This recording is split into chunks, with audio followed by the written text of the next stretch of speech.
Step 1, wake up early, gonna rise with the sun. Step 2, get some good, some food in you.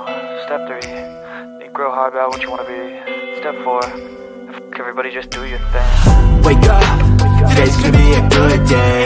Wake up, today's gonna be a good day. Wake up, today's gonna be a good day. Wake up, today's gonna be a good day. Wake up, today's gonna be a good day. Wake up, today's gonna be a good day. Wake up, today's gonna be a good day. Wake up, today's gonna be a good day. Yo, set your affirmations, aspirations. I got shit to do, the aftermath of preparation. Good food, good mood, blood in circulation. One step at a time, yeah, that's how you make it. Set a goal you control and the steps you take them. I try to pick one thought, have some concentration. And if I make a mistake, it's called education. I try to do this every day, call it replication. Wake up, today's gonna be a good day.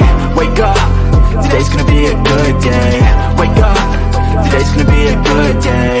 Wake up, today's gonna be a good day. Wake up, today's gonna be a good day. Wake up, today's gonna be a good day. Wake up, today's gonna be a good day. Wake up, today's gonna be a good day. So life ain't easy, yo, I think there's a reason though. Ups and downs, just like every different season, yo. Sometimes I'm high, other times I'm barely breathing, though. I always gotta fight and hide from the demons, yo. Negative thoughts are poison, they rot. Head full of flaws, so here come the clouds. They'll never stop unless I can swap all the bad for the good in my head when I'm lost. Yeah, so I'ma fake it till I make it. Positive thoughts are overtaken, I got patience. One day at a time is how you operate a cadence. A flow, you grow, you show yourself a foundation. Stay away from all the shit that causes temptation. I know that I like to do it cause it's sensation. I live my life in my head like a narration. Don't expect greatness, do my best, man, I'll take it. Wake up, today's gonna be a good day. Wake up, today's gonna be a good day. Wake up, today's gonna be a good day. Wake up, today's gonna be a good day. Wake up, today's gonna be a good day. Wake up, today's gonna be a good day. Wake up, today's gonna be a good day. Wake up, today's gonna be a good day. Wake up early, gonna rise with the sun. Step 2, get some good, some food in you. Step 3, think real hard about what you wanna be. Step 4, everybody just do your thing.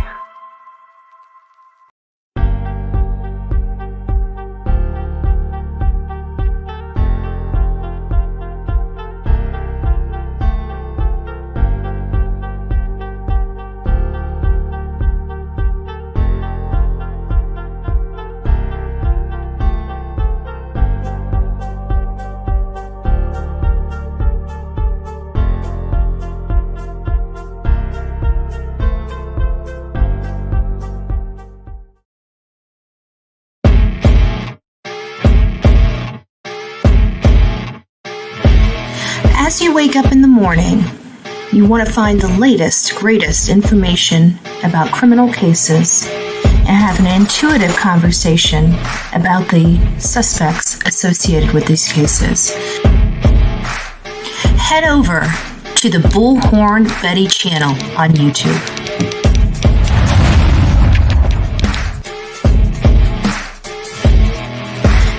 Breaking news right here on the Bullhorn Betty channel. Welcome to the Bullhorn Betty Coffee Club. Enjoy your stay and enjoy your day.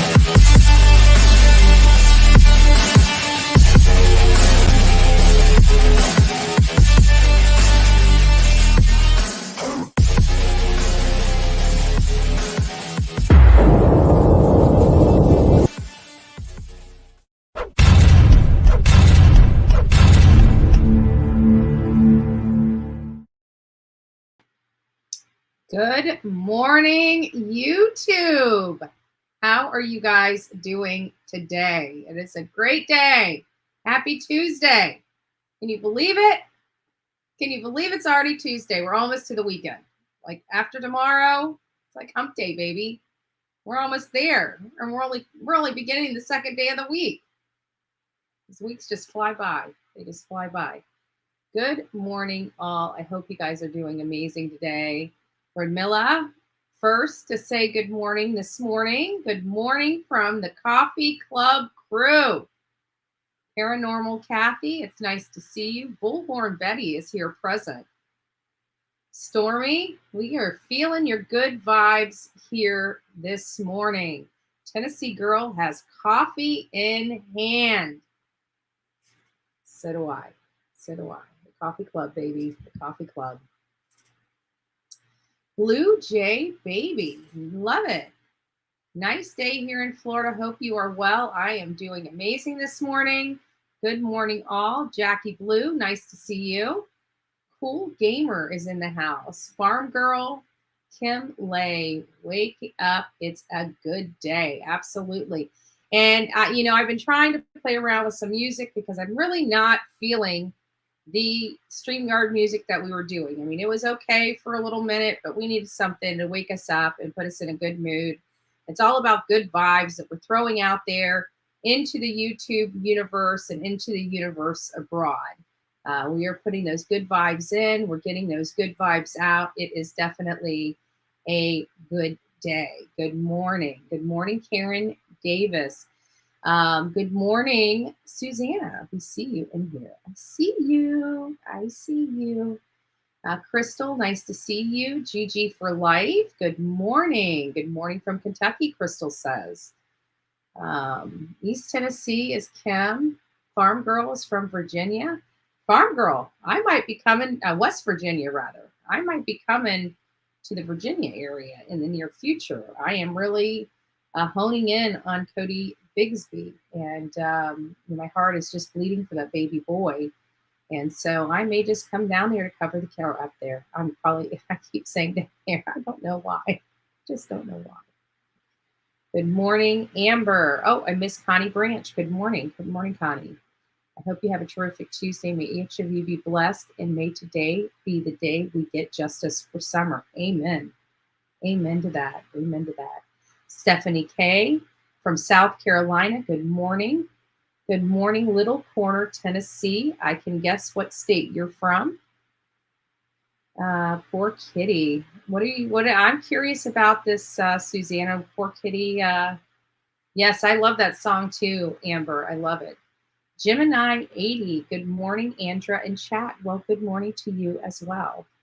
Sonia, part of Summer's Army. Love her. We're all part of Summer's Army, but still. Oh, and you know what was so funny? People, and we don't ever mean to hurt people's feelings or anything. So many of you guys don't know behind the scenes, there's a few of us, a few creators out there that are really trying to propel Summer's Army forward. So we're actually in the process of making a logo. And so it was put into the Facebook chat and, of course, tagged, the team in the chat. And so it was somebody's like, why are you only tagging 5 people? They're not only Summer's Army. And it kind of broke my heart. Yes, we know we're not Summer's Army, but we're working on stuff. And she's posting stuff out to get opinions. We don't talk on the phone. Many people probably think that all of us are just chatty Cathys on the phone and everything like that, but we work a lot digitally and through these social media platforms. So if you guys see something and you're not tagged in it, don't be offended. It's not intended that way in the least bit. We're working on something. We are truly working on something. We're working on something that's bigger than ourselves. And for those that are out there, I hope you guys can understand, appreciate, and respect that. Alicia, nice to see you. Hit that like button. Yes, I have to agree. Don't forget on your way in and your way out, please don't forget to hit the thumbs up button. It means a lot. Somewhere between here and there, Mississippi, I think. Okay, I'm coming into a conversation. Sepsis Kills, good morning. Emma, nice to see you here this morning. It's always lovely to have you in the chat, because then when you're in the chat, I know you're doing well. At least I hope, right? Chas and Junior, good morning. It's nice to see you. I hate when this thing pops up. It just does that. I don't know why. It just does it. Let's see, make sure I don't miss anybody. There we are, Gemini 80. Oh, Anissa is in the house. Good morning, Miss Anissa. Let's see who else we have. We have the Rogue Vixen. Good morning and happy Tuesday. Happy Tuesday to you as well. I'm about 20 minutes from you. Good morning. Oh, nice to see. Oh, that's Stephanie K. Just writing that. But good morning, Cheryl. It's nice to see you and hear you. Harley's World. Smile. Life's too short. Love it. Christine Isabel from Colorado. It's great to see you in the chat this morning. Good morning. Margaret Allen from Scotland. I love that. Many people don't know I did the Ancestry DNA, and I'm predominantly I'm a Heinz 57. Like you should see. I mean, it's a sheet listing everything that I am on the sheet, and I anybody that does that has never done that DNA testing, it truly is amazing. I was impressed with what I found out about myself and my life. And I've actually connected with family through Ancestry DNA that I never even knew I had. And so it really is. If you guys haven't done it, not only is it fun, it takes, back when I did it in my 20s. And when I did it, it was very expensive, much more expensive. I think the costs have come down considerably now. But anyways, I'm predominantly Irish and Scottish. And although I have all these other different things that were funny to know, I mean, even the fact that I have Asian in me was pretty interesting. And there's a lot of other stuff that was in, obviously, none of us are just one, very rare. I shouldn't say none of us. I'm sure there might be one or two in the world, but the majority of us are Heinz 57, whether you believe it or not. We are Heinz 57s. So, who we got? Melody, good morning. Good morning. Why does it do that? I hate when it does that. This is my track. Chadwell, good morning. Good morning, Betty. I missed the notification. Yes, change that bell to all.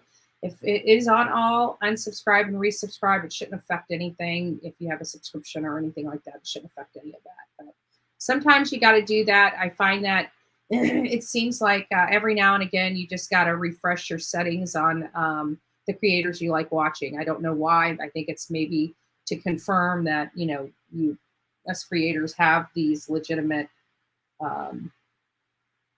following, I guess. I don't know. It just happens. It seems to happen regularly where people aren't getting notifications, and I don't know what triggers that. But either way, I think I said hi to Cheryl, Amber, and Kim. Jotzi, nice to see you in here this morning. What's up, Buttercup? Love it. Ram, James, good morning. Who else do we have? Kim Israel. Hi, Kim Israel. Good morning. And Jotzi is from the UK. Another one from across the pond. It's nice to see you here this morning. Nice to see you here this morning. Bonnie's Journey. Love it. Good morning. Scottish. Oh, I can't read that. Okay, so Kim Lay is asking, how is Ernie? Does anyone know? I tried hard to get him to his uncle's garage. People didn't understand. He is still a ways from I-75. Wow. Yeah, I don't know. I know there's a lot of us that are really praying for him and hoping that, he does just feel better. I mean, my heart broke yesterday. I have to be honest. Hands down, my heart absolutely broke. Yesterday. I'm not going to play the video. It's, to me, horrific, and he's a person I like, and to see that all going on was just, I can't describe it. It broke my heart. I think it broke many people's heart that actually have one. It was just very upsetting. I don't know what else to say other than that. And what also provoked last night's late night laugh session. I just wanted to lighten the mood. We really needed to just laugh. And I think that if you guys haven't watched it, it's got the say what on the thumbnail. I ran last night with it. If you haven't had a chance to watch it, please do. We started off a little serious and it just got flippin' hilarious. It was just, we were all laughing. I was laughing so hard. I had tears rolling down my face. It was a good evening. It was a great way to end the day, a crazy day here in YouTube world and YouTube land on these YouTube streets. I have to be honest, I'm a normal person, and this is some of the craziest crap I've ever dealt with in my life. I have to, hands down, be honest with you. I've never, I shouldn't say never, I have to admit that the political world is much more cutthroat than the streets of YouTube. And I'm glad I got a, lesson in politics and how to handle it back then. And, we still move forward, we still forge ahead. But I never want to have to experience what I experienced yesterday, ever again. It upset me. I have to be honest with you. I cried. It's emotional for me to feel helpless and watch somebody going through what Ernie was going through yesterday. And there's some people standing out and saying it's not. Listen, I'm not trying to be disrespectful to Ernie or his friends. I'm not. And somebody's like, oh, they're saying it's mental. What we saw, whether it's from a thyroid or whatever, it affected him mentally. Whether it was a medical condition that provoked it or whether he's dealing with it. But I've asked the chat very specific questions. They said he was diagnosed with this. If that is true, then we have a health issue here. And I've said that, a health issue. It is not for me to go through his medical stuff with the audience. That's not my business. But watching what I watched was horrific. And watching so many great people trying to step in and help was beautiful and humbling. The other ones that were there for the laughs are sick, demented, and shame on you. Shame on you. I don't want to ever see anybody injured. I don't care who it is. That's not what I'm here to watch. We cover some pretty ugly cases, and we don't need any ugliness coming from these streets when we're already dealing with so much. But, there's just some people that don't care. There's just some people that don't care, and they will never care. And they're going to constantly point the finger at everybody else, and there's nothing we can do about it. But I hope that you guys start, taking the blinders off and start really looking at who the problems are on these streets and who are not. So, good morning, Deb. Stitchin', bitchin', and true crime. Good morning, y'all. Sheila, good morning. Ronnie, oh, I want to give you such a big hug, girlfriend. I haven't seen you here in a little minute, and it just warms my heart that you're here this morning. But as always, I still got to get used to this darn computer, because I don't know what I'm doing that makes it just pop right up. And Jackie Chase, good morning. Mike. I'm like 49. Good morning. Oh, I'm hoping you're talking about the weather. I don't advocate for things. I don't ever want to have to put my age down, but everybody knows my age. So what we'll do is, even though you guys know my age, we'll stay away from the weight. Okay, we'll stay away from the weight. Cajun, Polish, Italian. Wow, I gotta tell you, I love your hair. I absolutely love your hair. I do. I want to take your hair and put it on my head, so make it blonde. She's got the longest hair I have ever seen. Out of everybody that was there, she has the most hair. I got to be honest. She's got gorgeous hair, gorgeous, and her son is beautiful. Yeah, I had to quit. Yeah, it was very hard. It was very hard. First day of summer to all Central Florida. First day of summer, and we're still fighting for summer. So it's just another melancholy day, but we're gonna make it happy somehow, some way. Yeah, it was a great night last night. All the people that participated, I had an amazing time. I've got to be honest with you. I had It was, yeah, to me, it was what I needed. And if I need it, I know somebody else out there needed it. But for you guys out there, we had a special call-in last night. Actually, 2 special call-ins, but I won't say who the second one was. Well, I might as well.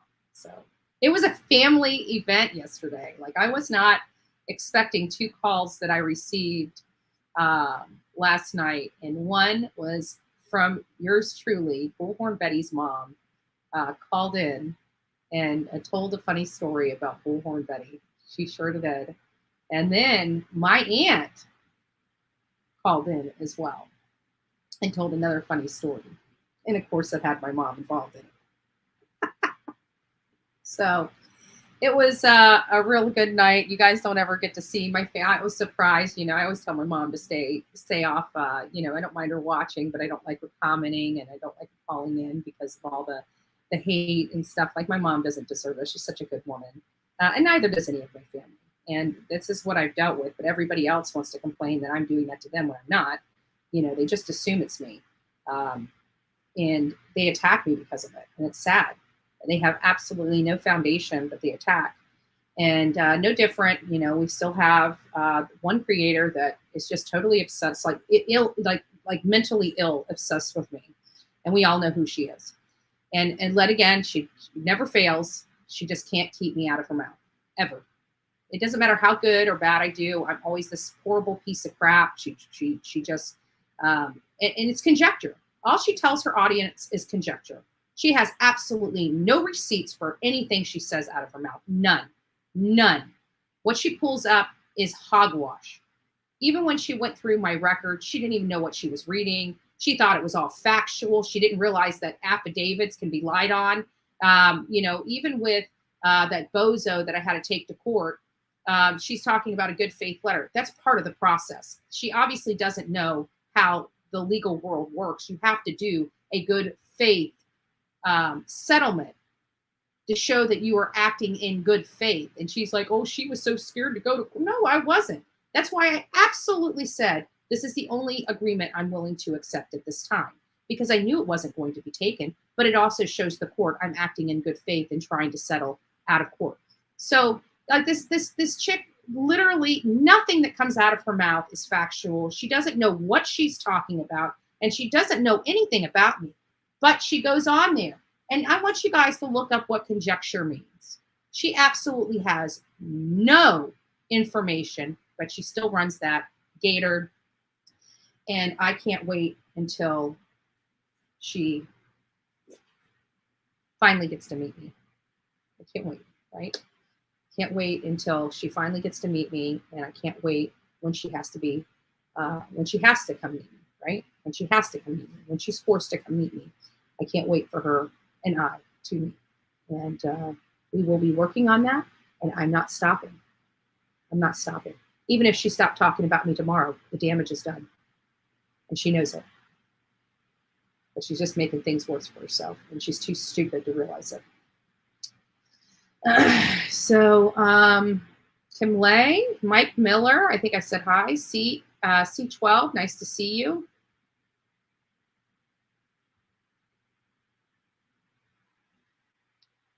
Irene, and it popped up on me again.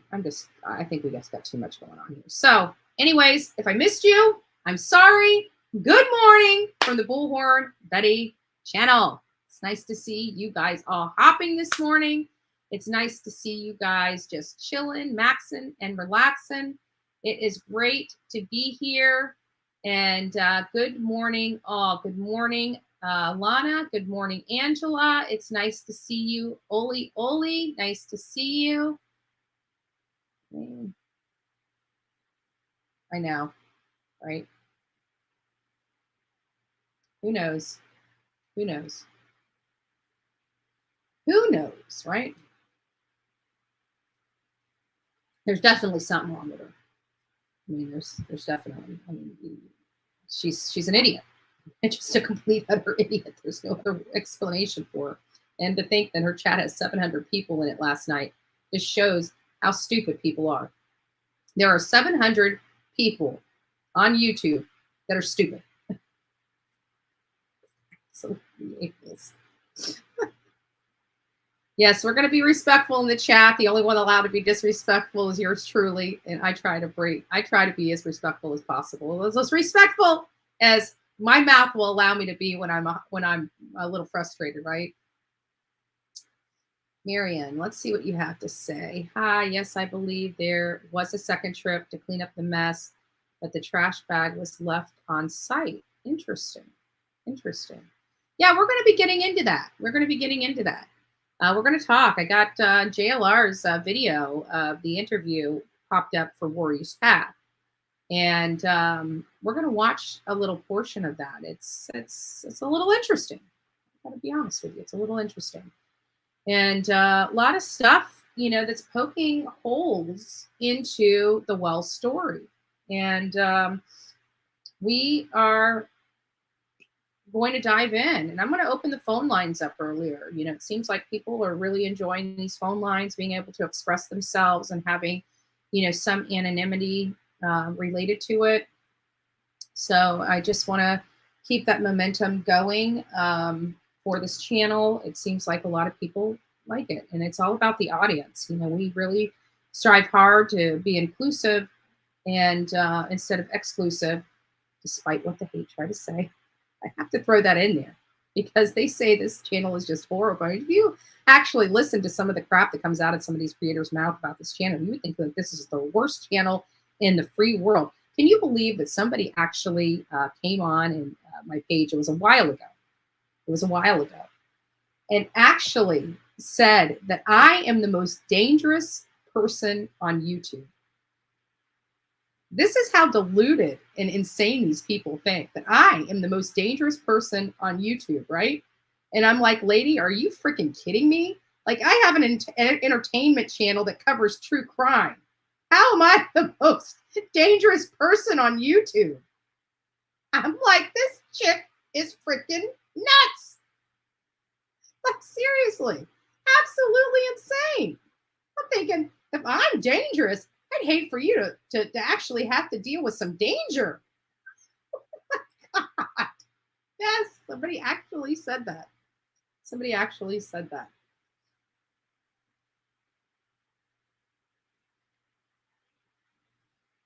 Yeah. I know. I'm not lying.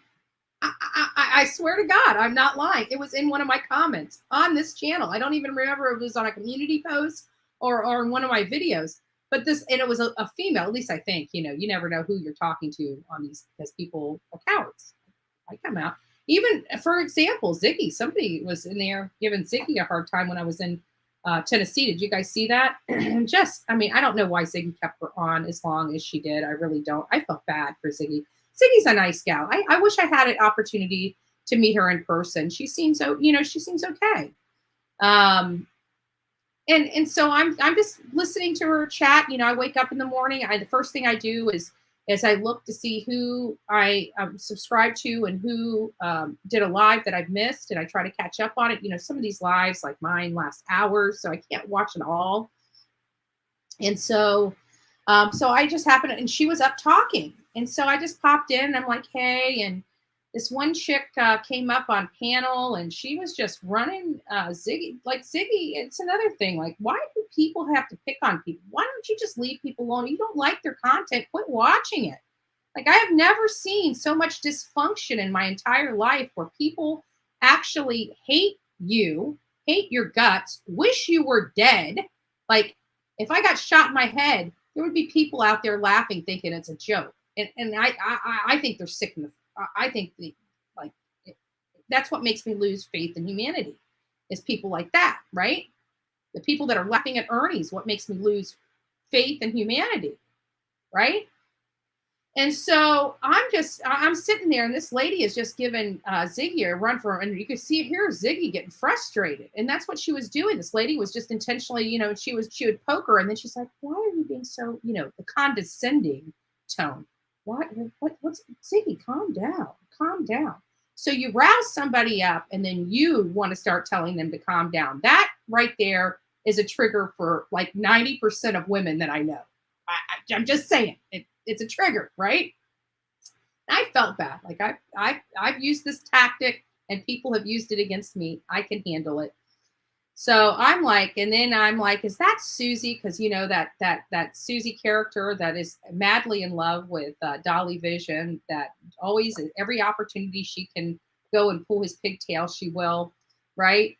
And so I said, is that Susie? I just made a comment in there, and she wanted to, oh, bullhorn Betty, well, here, let me help you out. I got the link, and I'm like, well, if you're going to talk to me like that, baby, you're going to do right to this mug. You know, my hair's a mess, no makeup on, just waking up out of bed, and it's like, you're going to start, you're going to talk to me. And she, you know, she kept talking over Ziggy and kept talking over Ziggy. So guess what I did? When she started talking, I just started talking right over her, right? I started treating her like she was treating Ziggy. She didn't like it much, I got to say. And then finally, Ziggy booted her. And that was probably the best thing that Ziggy could have done. I'm sorry, hands down. Kudos to Ziggy. You didn't deserve that. It was a little cray-cray. I got to be honest with you. Converted, right? There it is. Misinformation and assumptions converted to facts are dangerous. BHB. Conjecture. Exactly. Don't worry, I will.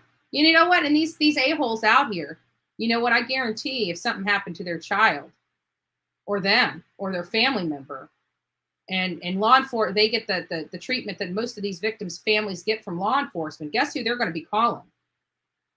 Bullhorn Betty. Because they know I won't stop, right? They act like they wouldn't. But you know what? It's funny because nobody here called until Stephanie disappeared, right? Now everybody wants Bullhorn Betty. We got a team together. We went out knocking doors, right? It's funny how that works out. People even texted her friends and said, there's going to be a chick, right? This is Stephanie's friends. Sorry, I'm having allergies. Stephanie's friends. There's going to be a lady that's going to try to interject herself into the case. Her name, Andrew Griffin, a.k.a. Bullhorn Betty.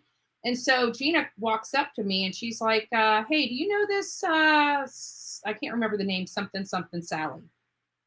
And I said, no. I said, but I have a lot of hate on YouTube. I said, it's because I'm outspoken and I don't mind grabbing my bullhorn and using it if I need to. You know what she said? She goes, well, then I guess I'm talking to the right person.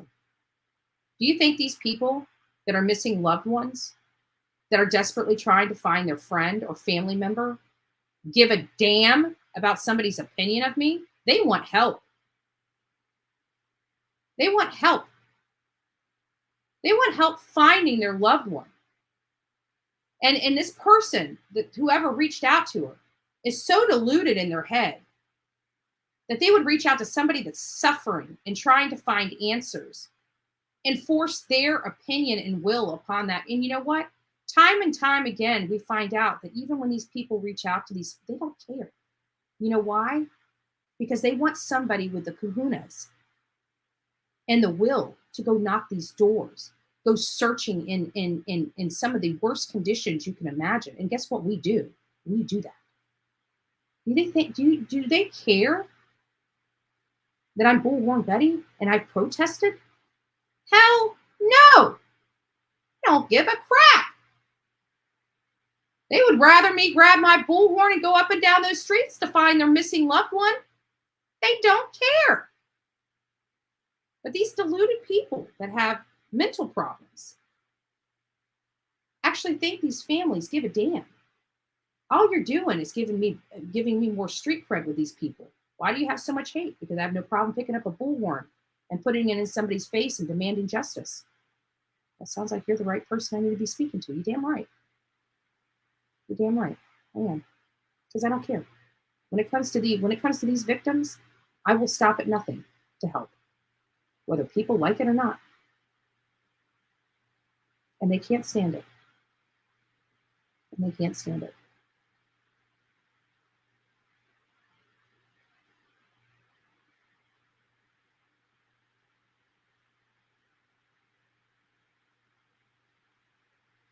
Right.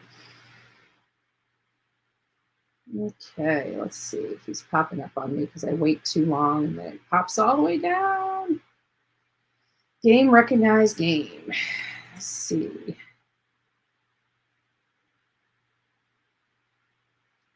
I think it was wrong for cops to tase people. I think it was wrong for cops to tase people because a lot of people have heart problems and other medical conditions. Yes, but it's definitely better than being shot at, even with a rubber bullet. I'm sorry, it is, or a beanbag. Those hurt bad. I mean, of course, the tase stings, no doubt. And I don't agree. I think that situation, let me just, I would like to address that just a little bit. So I do believe that there was a different way of handling that. But at the end of the day, you have to follow law enforcement's commands. Whether you broke the law or didn't break the law, it doesn't matter. Even if he was arrested, he should have stopped. He shouldn't have tried to walk away. They were commanding and he had a lot of officers there. And, I'm sorry, just as Grady Judd would tell everybody, you follow commands. You follow my law enforcement officers' commands. You come out of the house, we will shoot you, and we will shoot, or come out of the house with a gun, we will shoot you, and we will shoot you a lot, is what he says, right? And when you don't follow commands and you could jeopardize running off or running into traffic, law enforcement's not going to play. If they feel that you are a danger to yourself or could potentially be a danger to someone else or to them, to their safety, think about it. Them running out there and getting hit by a car as well. They're not going to play. They're going to control the situation and bring it to an end as quickly as possible without any life loss. That's preservation of life is their number one key. It's not to be diplomatic. That's not their role. They're not there to be diplomatic. They are there for law and order. They are there to make sure that you do not hurt yourself. They are there to make sure you do not hurt others. And they are not going to run after you. They're not going to play those games. This is law enforcement is not trained to play games. They're trained to neutralize the situation very quickly. And however that's neutralized, whether it's being tased because you are being uncooperative or not. Now, I realize that whatever Ernie was going through was a break. And again, that is why I said, I don't think it was necessary. I want to stand on that. I don't think it was necessary, but I still understand the protocols that were involved. Now, a lot of people said, he was down. He was down on the first tase. I don't know what made them do the second or third one. I wasn't really pleased with that. And to be honest with you, when that all went down, I could hear it, but I turned my head. I didn't want to watch it. It was hard for me to see Ernie go through that. Many of you guys know I do like Ernie. I consider him a friend. He's more of an acquaintance type friend, but a friend nonetheless. And I care about his health and I care about his well-being. And I don't want to see anything bad happen to him. And that was horrific for me to watch. That was truly horrific. I did not expect that to happen. And when it did, it broke me down. I cried. I was crying for that man. And, some people were laughing. And I think those are the most heartless, worthless people on these streets of YouTube. And I'm begging you guys got to please start being cognizant of who you support. Because sometimes you don't mean to support. You just go in there to look behind the curtain and you're financially supporting some of these garbage channels that are doing despicable things.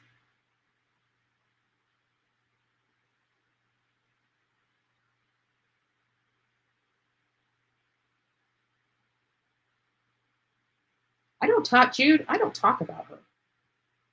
You know what? For 6 solid months, I never said anything about her. But at what point, when's enough enough? At what point? I just want to ask you that. You don't see thumbnails of her all over my channel. You don't hear her name thrown about on my channel. So what in your brain makes you think that I'm just going to sit here and take it and take it and take it and take it and take it and not say anything? And when I do, I'm the bad guy because I said something after 6 months of this. At what point, when is she going to stop talking about me? At what point?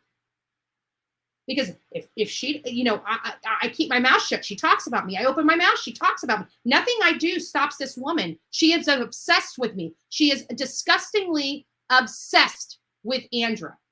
Disgustingly obsessed with me. Everybody on YouTube can see it. Everybody. This woman is sick in her freaking head. and you guys are promoting her and acting like it's okay. You go through my channel and tell me how many times I've talked about her over 6 months. Please, I beg you to go through my channel and tell me, and then go to her channel and make the list. Why don't you do that? Why don't you have the fair rules for everybody in your twisted, messed up head? I digress.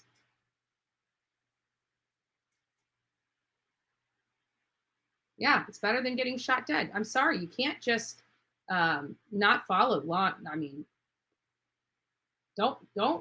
When law enforcement tells you to do something because it's for their protection as well as yours. And if they feel like they may be in potentially in jeopardy, they are not going to play with you.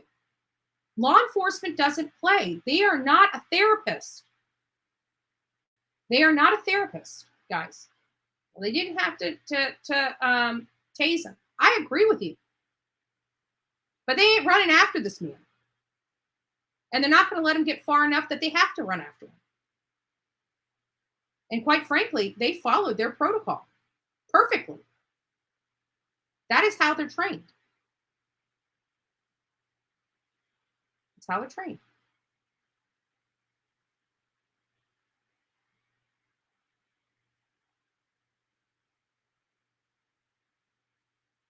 I'm sorry for Judes. I'm sorry for, getting on you, but it's irritating. I don't do anything. I don't talk about other creators on here unless they're involved in one of the cases I'm covering.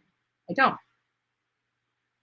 But there is no good excuse for somebody telling me that the limited things when I've had just enough, I'm not allowed to say. Nothing I do stops this woman from talking about me. Nothing stops her from harassing me. Nothing stops her from defaming me.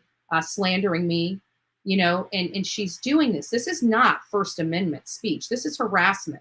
And you know what? Not only that, but everything is targeted to humiliate me, which is a prong, part of that prong test that we talk about on here.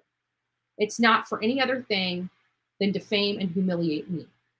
And that's a problem. And it's a legal problem. And I'm not going to talk about my legal maneuvers at this point anymore. The bottom line is she knows I'm working very hard behind the scenes to come after her, and I will do that. Because what she has done to me and others is no longer acceptable. And the only way that's going to stop is her being exposed for who she is. And she's going to figure out that what she thinks the law is and what the law truly is totally opposite.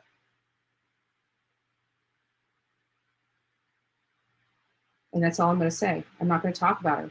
And if anybody ever wants to come in here and talk about her, they are going to be blocked. And that's it. Because we will no longer bring that woman's name in this chat again. And I'm telling that to all my mods. Anybody says her name, they're blocked. They're blocked. If they said it in a comment, give them a timeout or warn them and tell them that name's not allowed to be brought into this chat again. But I will tell you right now, if you think this is done and over with, it's not. And all she's doing is hurting herself by consistently doing this. And like I said, it's going to take a little time, but when it hits her, it's going to hit her hard. And I'm not playing anymore. She is not going to continue to do this to people. This is not reviewing people. This is pure online harassment, and it's wrong. And it's sad that 700 people are paying her to do this to other people. There's a lot of stuff people don't understand that are going on behind the scenes. And let me tell you, it will be stopped eventually. It will be stopped eventually. The damage is done. So, I've made it a thing. It's done. It's done. Uncle Eddie's in the house. Is he in the house? Maybe people removed him already. I don't know. So let's see what we got here. Is Uncle Eddie in the house? Did I miss him? I see people saying Uncle Eddie, but I don't see blank screen in here. Unless that was blank screen. under the guise of a Jude something. Do we block all your accounts? You like screen accounts? Ah! Oh, that's funny. That's funny. But we're not going to be sucked back into any more drama on this channel. And again, for all my mods that are paying attention, we are not going to be discussing BT in this chat ever again. I don't want her name brought up. If anybody that comes in here says her name, they are to get a warning. If they continue to go down that road, they are to be blocked. And I'm sorry, folks, but I hope you guys follow the rules, because there are things going on. And at this point, from this point forward, I can't discuss them anymore. I can't. So.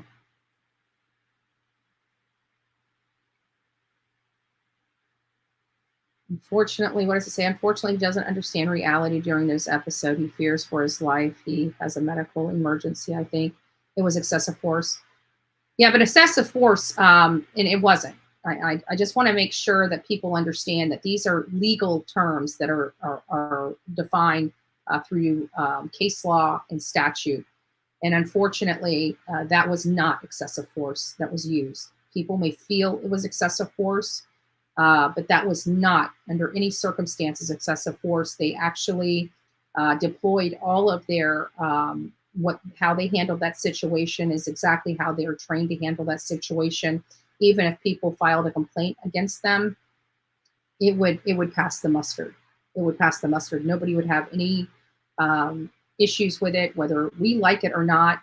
Guys, law enforcement puts their lives in danger every day. They have a split-second opportunity to do things in certain ways. Even though he's telling them that he doesn't have any weapons on him, they don't know. They know that a man is out there acting erratic and not following police commands. They use non-lethal force, and they were able to get that situation under control in less than 3 minutes. And from the beginning to the end, about 5 minutes. For law enforcement, according to their standards, that was a very successful situation and ended successfuled in the eyes of the law. Whether we agree with it or not. Now, again, it broke my heart to see him tased. I don't think they should have tased him. But again, he is walking away and not following commands. They are not going to play with anyone. It doesn't matter who they are, mental or not mental, medical emergency or not medical emergency. They don't have the luxury of deciding what's putting their life in danger and what's not going to put their life in danger. They have a split second to make a decision. To be honest with you, the protocols that are in place for law enforcement were deployed perfectly in that situation. I don't agree with it. Okay, please understand what I'm saying. I'm not agreeing that he should have ever been tased. That's not what Bullhorn Betty's saying here. I'm saying that what they did was textbook. They did it exactly as they were supposed to do. As Dolly said, he's not sure that third, and I'm not laughing, it's just how he says it, I'm not sure if that third one, he was doing some funny stuff, and, that third jolt that they gave him was absolutely unnecessary, but still not a violation of law, not considered excessive force in the eyes of the law at all.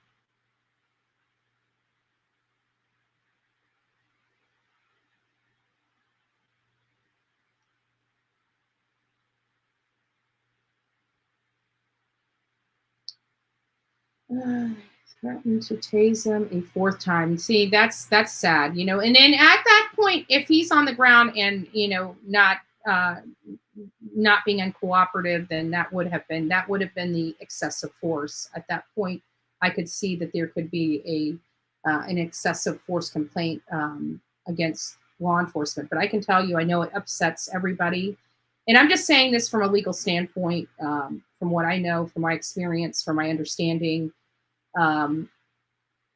Whether I agree with how that whole thing was handled, I don't. Some people, they didn't have to do the tasing, and they didn't have to, but it wasn't excessive force, and it wasn't unlawful for them to do what they did. Was there a better approach to it? I absolutely believe that there was a better approach to it. But again, we have a man that was not cooperating. He was near traffic that was driving very fast. that situation could have turned very, very, very bad very quickly. And I think law enforcement took that into consideration and just wanted to end it and get him the help he needed. And I understand that we don't understand, and we're, because he's a friend, and we don't want anybody that we care about to be hurt. We are very sensitive, ultra sensitive to what happened. And I get it. I understand your part, but I also understand law enforcement's. I'm not advocating one way or another. I'm just letting everybody know factual information that what they did was textbook. It was all above board. There was nothing that could have been misconstrued as excessive force, in my opinion. So.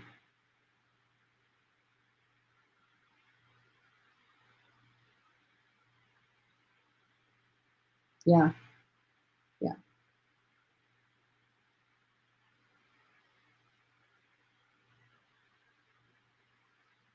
Mental illness is real. And see, this is the thing, is that his friends are actually out there and they're very upset at some of us for coming out and saying that. People were saying he was on drugs. He's not on drugs.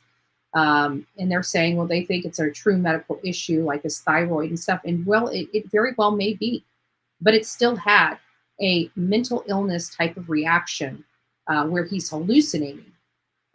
Whether it be his thyroid or some other medical, it doesn't matter. It was still a medical and mental breakdown, whether it was triggered by a medical issue such as a thyroid or not. It doesn't matter. That is what people saw, and that is what we reported. So, we care about Ernie. Everybody cares about Ernie. The majority of the people that watch him care about him and care about his health.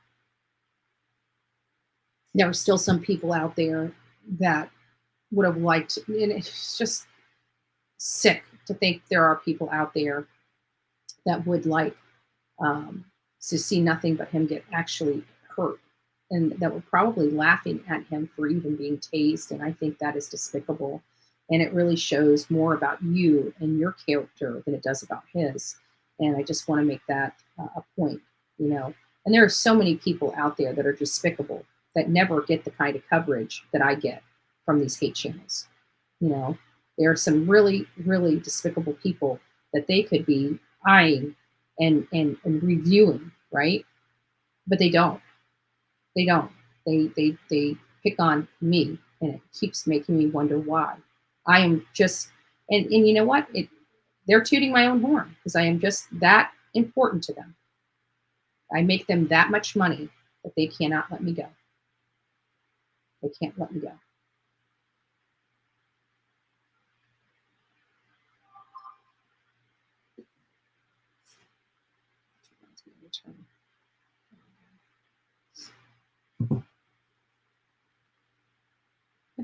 No, she won't. I didn't react for 6 months. Jude, I didn't react to a thing she said about me for 6 months. It never stopped her. Didn't say anything about her. Just took it and took it and took it and took it and took it and took it and took it and took it and never said her name out of my mouth. Never did anything to her. I have still to this day never done a thing to this woman. Maybe you need to be on her channel telling her enough's enough. Because to be honest with you, it's enough. Everybody on YouTube is sick of hearing about me. Seriously. She has waterboarded the hell out of YouTube over me. And she still continues to do so. So instead of being here, pointing the finger at me, I didn't do any of this. I didn't even know who she was. I did my own thing. I do true crime. But the bottom line is I make her money. She will never leave me alone. And until you realize that that's what it's all about for her, is clicks, views, and money, that's all it's about for her. Because every time she tries to get away from me, she comes right back to me because her numbers drop. It's as simple as that. It is simple as that. It's all about the money for her.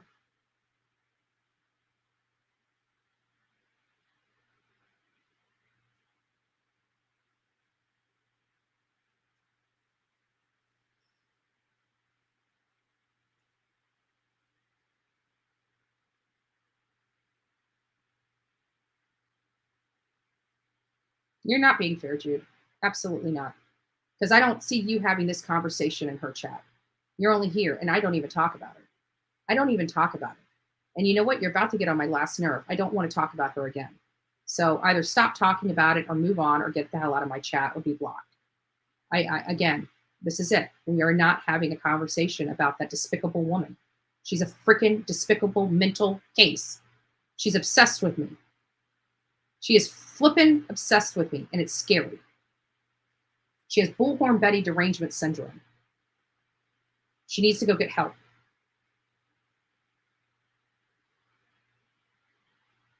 Thank you. Nice to see you. Yeah, absolutely. People are seeing it. You know, the reason why I'm starting to grow is because they're realizing how crazy this woman is. Like, she's a loony bin. Absolute lunatic.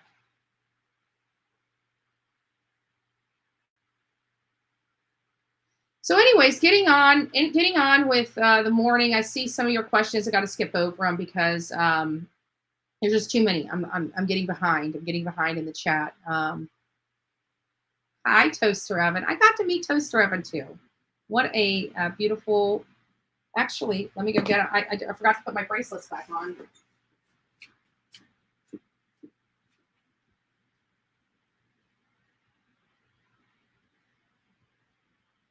I got out of the shower this morning. I forgot to put my bracelets on. But Toaster Oven is the one that completed my bracelets. I didn't have, remember we talked about that? I didn't have one, and I told you, a beautiful lady. I thought it was fake because I always wear these. These have the main cases that I have covered, not all of them, but the main ones, Gabby Petito, Kylen Schulte, and Crystal Turner, and of course, Summer Wells. And I was missing a Summer Wells band. Nobody really had them. And then this beautiful lady, this one right here, brought me some flowers that I can plant and my new addition to my bands. And she was just beautiful. We got to hang out with her and have lunch with her, and just a great gal. And we really do pray for her and send her a lot of Bullhorn Betty love. So you are loved, Toaster Oven, and I'm so happy that you're here this morning. I'm so happy you're here this morning. Yeah. Okay. Good morning, Betty. How are you doing today? In your own opinion, do you think that Summer will ever be found and sound this year? I think you meant found this year or not? Justice for Summer Wells. Love the little girl. I do. I believe she's going to be found. I hope she's going to be found. You know, I don't know. We definitely are saying a lot of prayers right now for her. That is what we can say, is that, you know, we hope she's found. We hope somebody breaks, you know, in that family and just finally tells something. But I just find it awfully odd that, you know, I'd like to know where Candace was when her sister disappeared, because you just don't have two people in your family just up and disappear like UFOs came and beamed them up, you know. And we got two family members 10 years apart, a decade apart from each other, of missing and never being heard or seen from again. It tells me something is seriously wrong with that family and going on with that family that nobody else knows about or sees. And we, you know, the pattern of behavior for Don and Candace is disgusting, and it's very telling. So I really do hope that she's found, but I do believe that there will be justice for Summer Wells, one way or the other. I do believe that.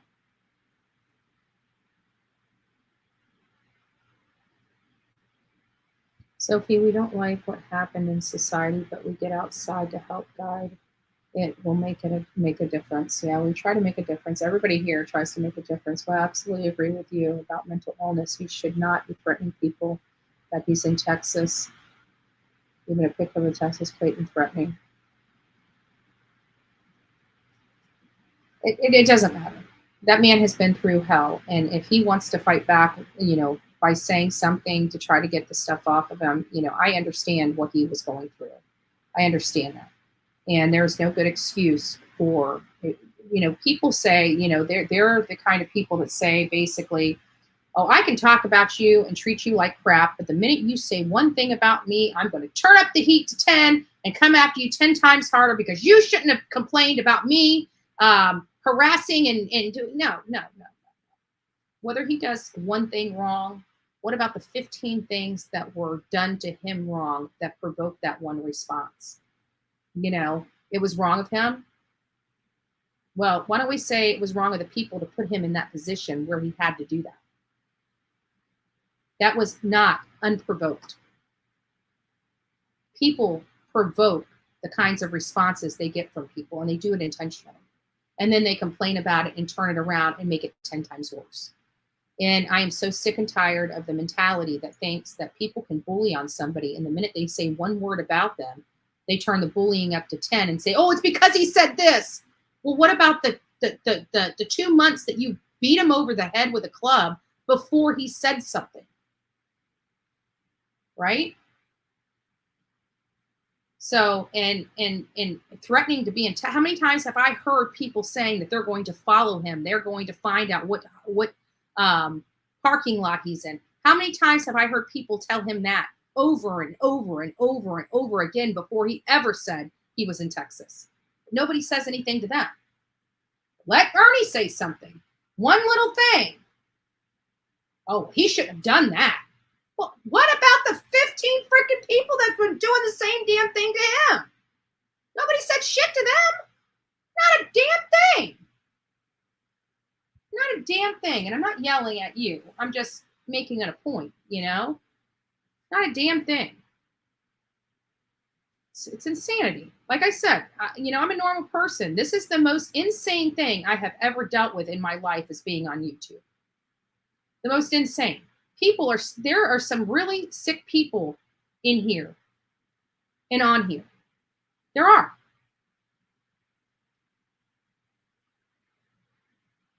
Yeah. I don't want that advertisement. Stop advertising me. Like, I just want to do my true crime stuff and be left the hell alone. Let me have my audience. Let me do my thing. I'm not bothering anybody. Right? People that come here want to watch it. Why does it bother somebody that I have a following? Why does it bother somebody that I'm out looking for a little 6-year-old? Why does that bother somebody?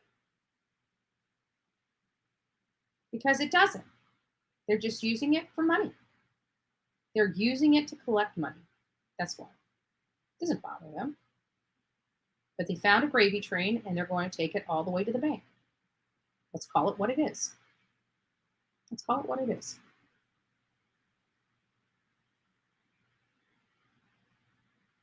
Yeah, absolutely.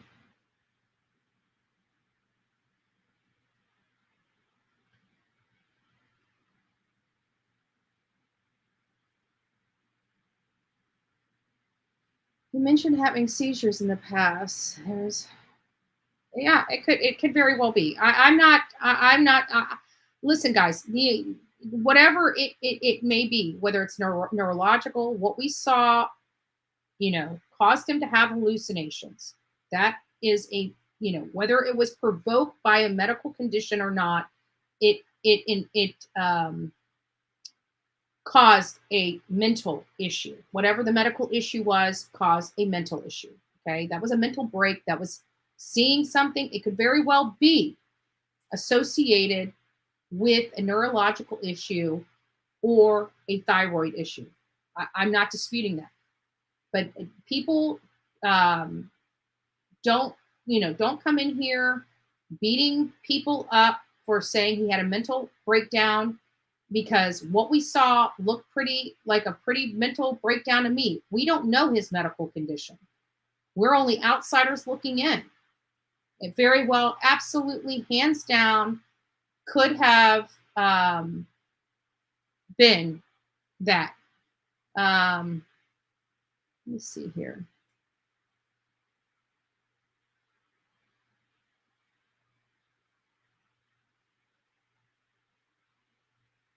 I don't know why I don't see. I see people talking about, hey, John Davis. We're not talking about anybody. They're not allowed to be brought up in this chat, so we're not bringing them up anymore. Talking about a freaking twisted nutbag.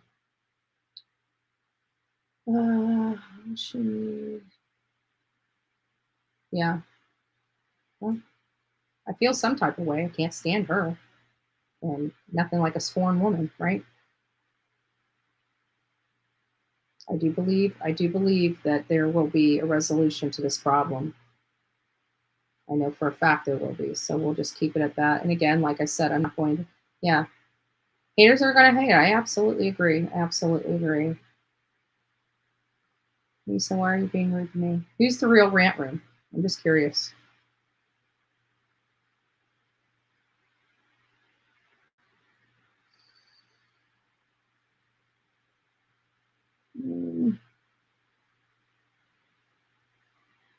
Oh, yeah, I guess I do see. What time is it? So about 4 minutes ago, Uncle Eddie decided to come into the chat under a different name. We must have blocked all of the blank screens. Good morning, Uncle Eddie.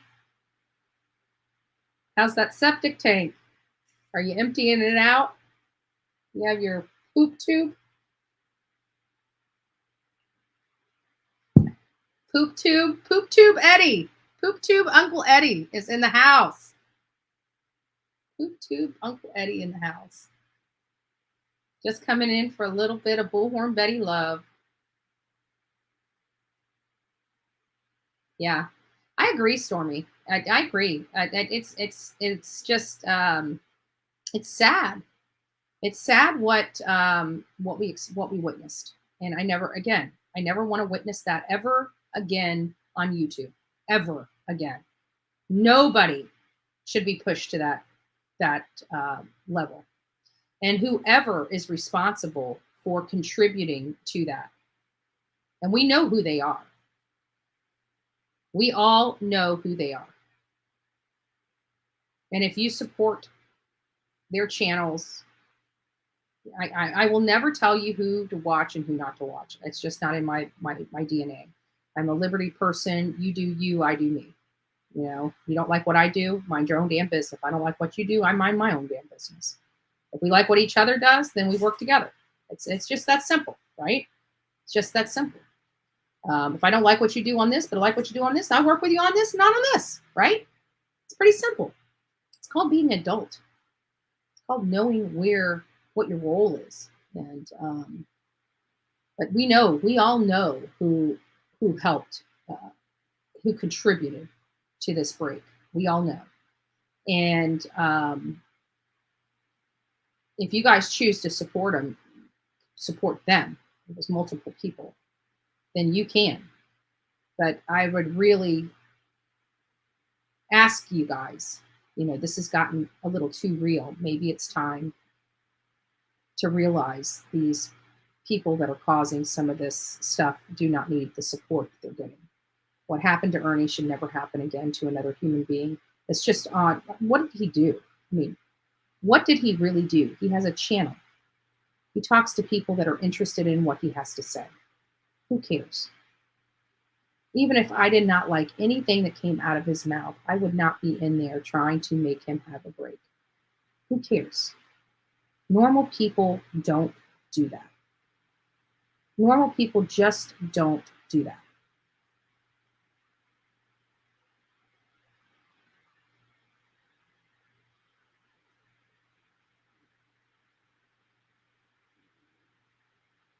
Let's see what else we got going on here. ES did not call CPS. That's fake. Obviously, you just hate him and spread rumors. I don't know who that's to. I'm not sure who that's to. Sarah smiles.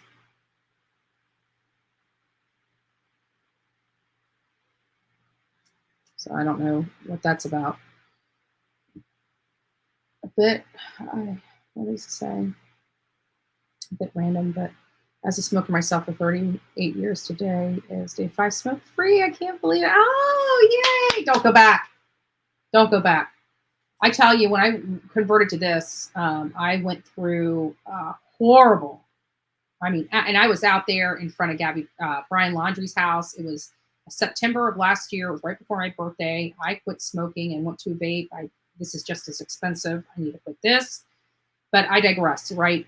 And I was out there. It was in the heat. I was miserable. I was bitchy. And you know what? When I went through that, I swore I would never touch another cigarette again. And I haven't. I haven't even cheated because I do not ever want to go through that again. And I'm going to have to go through it again when I break this habit. And it sucks. It sucks. And I don't know how to explain it other than that. The only thing that keeps me from going back to cigarettes is this. I could not sell. And many people don't know this. When I was in school, when I was working, nobody knew I smoked. I wore patches during work. I didn't smoke in my car. I didn't smoke in my house. I never liked the smell of it. I did it because stopping smoking just did something to me. It just made me a bear. And I hated that feeling. I hated the irritability feeling all the time. I really did. I don't like being irritable. I don't like being nasty to people. I don't like being mean. And I was very, very irritable. I've stopped before, and of course I picked it back up. And so far I haven't picked up a cigarette since, but I'm still getting nicotine, and I need to quit that. I don't.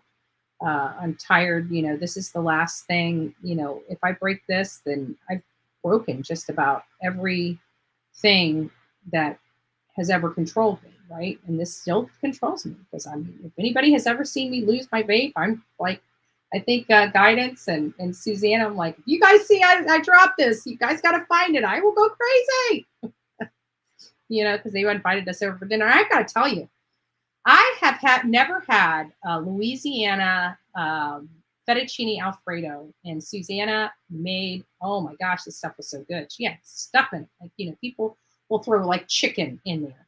She had, I don't even know what the name of the meat was, the pork, smoked pork. They had some kind of smoked pork in there, shrimp in there. It was absolutely delightful. It was good. She made a big pot of it. I've given pasta. When I started losing weight, I've given up a lot of carbs. I'll eat pasta here and there, but I try to control my carb intake. I never thought I'd ever say that, but I do. So I had quite a bit. I had a plate full and I couldn't finish my plate, but it was delicious. It was absolutely delicious. Oh, there's Uncle Eddie. Ain't this stream supposed to be about Summer Wells? Oh. Well, Uncle Eddie, everybody makes money off Betty. I gotta make money. I don't know what to say. All right. We cover true crime here, and unfortunately, Summer Wells is a hot topic. And if my audience wants to hear about it, that's what I'm going to talk about, because at the end of the day, it's about them, not me. So you're not yelling at Bullhorn Betty, you're yelling at my audience. That's why my audience doesn't like you. Just saying. But thank you. I hope you're having a wonderful Tuesday, by the way. You kind of become part of the family. An annoying part of the family, but part of the family nonetheless.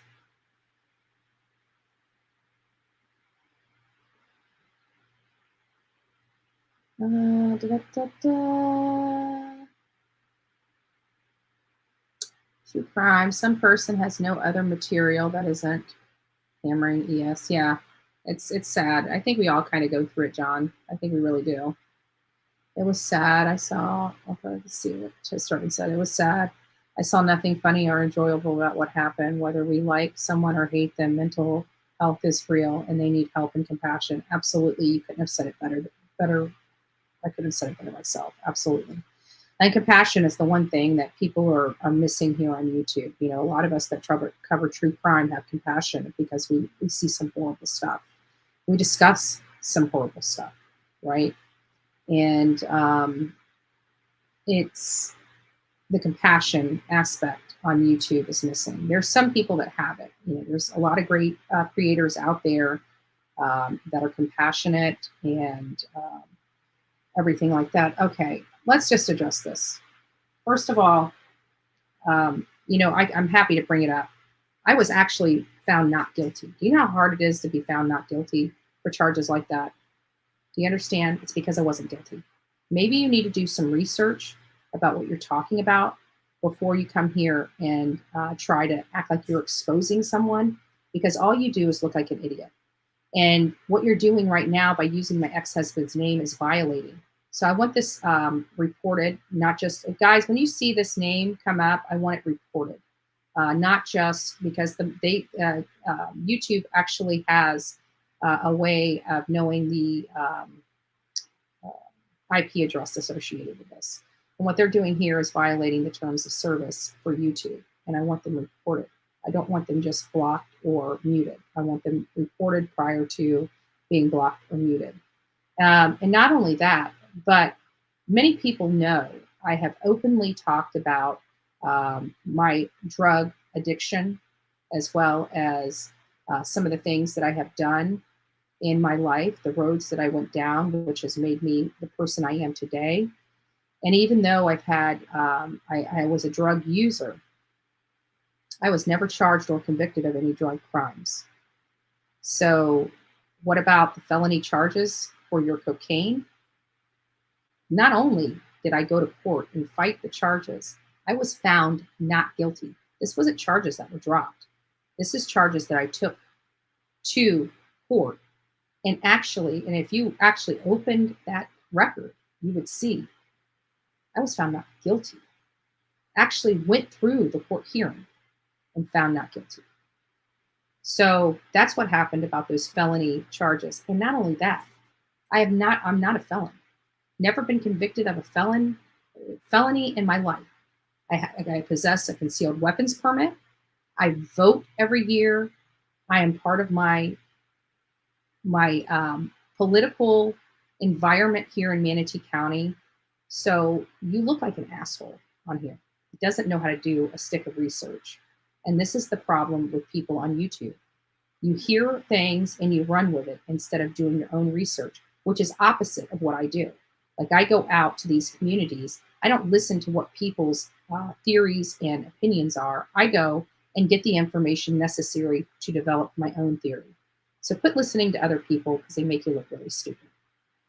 Just saying. Just saying.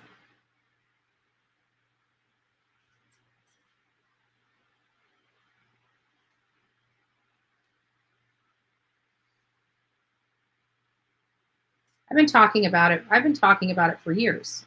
I had a lot of childhood trauma.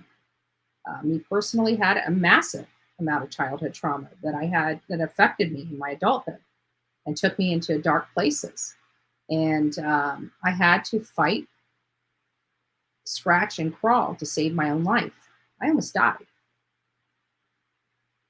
You know, people don't understand that. My lifestyle almost killed me multiple times. I should not be here right now. I have turned my entire life over to the hands of God, and I have worked very hard to be the woman I am today. To no avail, because people just tear me apart and act like because I have a past, I can't be a good person. And even when I had the past, I was still a good person. Never stole from anybody. I lied a lot. Never hurt anybody. You know? So, and it definitely, and the reason why I do talk about it is because I know there are many people like me. I know there are many people that have walked a mile in my shoes. And anything that can show people that your past does not hold you back. You can be and do anything you want to do. You can wake up today and start a brand new life if you so choose. And it's what I had to do, changing people, places, and things. It's the only thing that saved my life. This book right here is part of that. And we read it a lot on here, Language of Letting Go. This helped save me. This helped save me. So definitely blessed to be here. Definitely blessed that this is the only addiction that I currently have. Well, outside of YouTube. I think YouTube has become an addiction of itself, right? We're stuck on YouTube, right? So definitely happy to be up, happy to be alive, and happy to be with each of you guys today. So, you know what? As a matter of fact, let's go ahead and let's read today because, obviously somebody needs to hear this. So June 21st, that what we are today? Yeah, we're June 21st. Oh, that's great. June 21st. This is calm yourself first. I'm just reading it for the first time for all you guys. Reading it up for the first time. So we're going to read it together, shall we? Calm yourself. Many incidents will come to pass in our lives. Sometimes things happen to get our attention, to point the next lesson out, to help guide us along our path. Sometimes things just happen. Our emotional response to the world are important. How do you feel? What do you like? What don't you like? Have you been denying something taking place before your eyes? What we sense, what we feel, and more important, what we know deep inside is an important part of our spirit, our connection to the divine. It is important not to underreact, and it's important not to overreact. When something comes up, calm yourself. Feel your emotions. Don't move into denial. Feel each wave of every feeling. Allow your thoughts to pass through you, but the key is not to act on these emotions. Let them pass through you first. Your power comes from being centered and clear. That's where your answers, insight, and lessons will come from too. The first thing to do when something happens is to feel what you feel. The second is to calm yourself. From that place of calm, you'll be guided into your next step. God, teach me to take guided action, not action motivated by turbulent emotions. Love this book. Again, many of you guys that don't know, we love The Language of Letting Go by Melody Beattie. This is a meditation book, a daily meditation book for people that are struggling with codependencies. And codependency is not necessarily codependent relationships, the ones where you stick into, this is the language of letting go. This deals with codependent issues. So I used to be codependent. I used to have, somebody telling me what to do for me to function. I had to break that cycle. There's a lot of cycle breaking that had to go on in my life for me to be here and me to be Bullhorn Betty. Believe that. This didn't happen overnight. This has been a work in progress for many years to be to this point that I am now, and I couldn't be any more thankful. And it looks like we had a super chat, a super sticker. I'm trying to find it. I'm sorry. Thank you, CR. Thank you so much. And we love you. We love you. So I'm going to play a video. Actually, you know what? Let's play a couple of other things, shall we? I put these all in here just for you guys. Baby, let me tell you something. I'm not clearing nothing up. Feel how you want to feel about me and stand on it. Period. And what day would be without our ass? I even got Andrea, aka Bullhorn Betty here. Look what I found. It looks like a lot of people on YouTube. Right here. Right here. This is a real ass right here. Like many people on YouTube. All you need to do is show an asshole a little love. Right? Right? Tell him. What you need to do? What you need to do? Huh? What you need to do? Oh, too many assholes on YouTube. Say it. Say it with me, baby. Say there's just too many people. Too many people on YouTube that look like you, huh? So the next time you want to be an ass, maybe you should come out here and hang out with the ass. Just saying. You want to be a jackass? There's your brother. Peace out. Bullhorn Betty style. It is officially uploaded into StreamYard, so we can play it as needed anytime we need to play it. So kudos to Bullhorn Betty for making a couple funnies. It was great. It was great. I didn't expect it to be that widely successful when I went out there and recorded it, and I was just doing it because I saw it there, and I'm like, there's a lot of asses on YouTube, you know. And this was right after I found that some people had removed stuff from Summer Wells' memorial.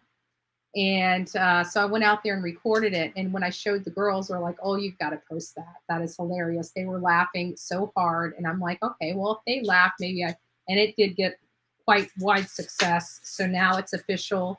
It is in the video section of StreamYard. So we can pull that out and play that as needed, anytime, all the time. So it might be something that, you know, we have it on here.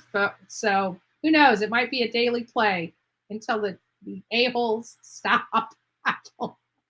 There's too many. There's too many. I see asses everywhere. No, I'm just joking. I'm just joking. So let's watch this and let's have a discussion about this. This has been up for a few days now. How many days? I don't like you know, pulling people's clips unless they've been up for a few days, but I am going to pull this one. And JLR is just going to have to, I'm just going to have to ask for forgiveness instead of permission, right? So let's listen to what it has to say. And I'm pretty sure we're going to hit a commercial or two, so just bear with it.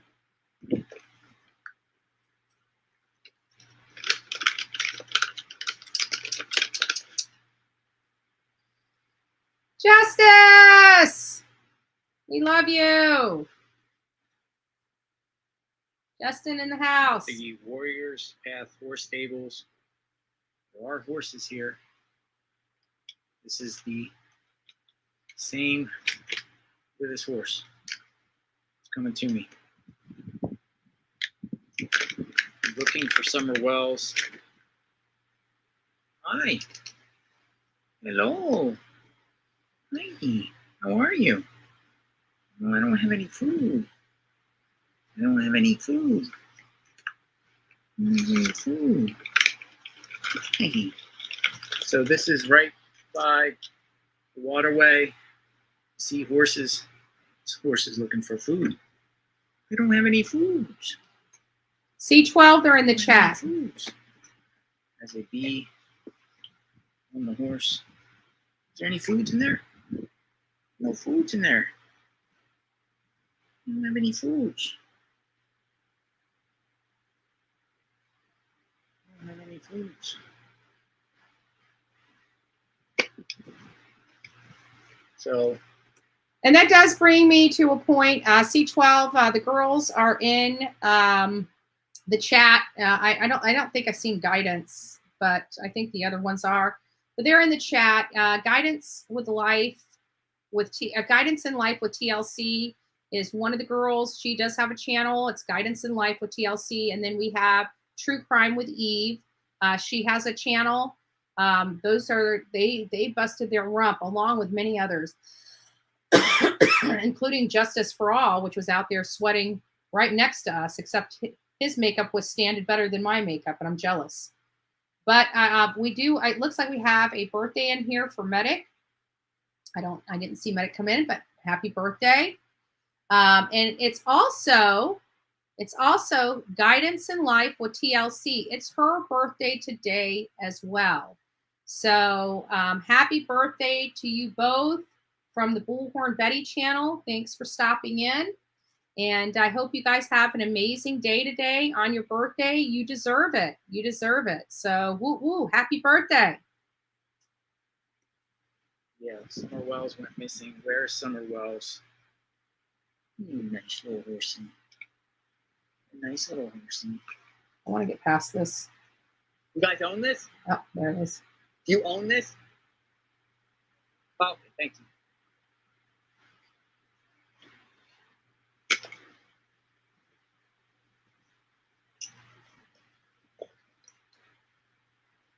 Why? Here's another horse. Who are you? It's like a black sky. They're all looking for food. They're all looking for food. I'm out here searching for summer wells. They're looking for food. JLR, the horse whisperer. Yes, no.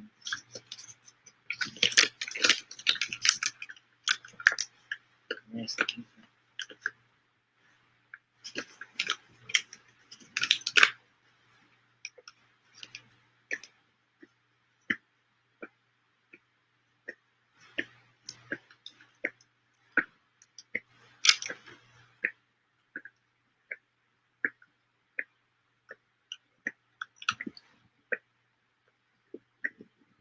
Good morning, Pam. Nice to see you.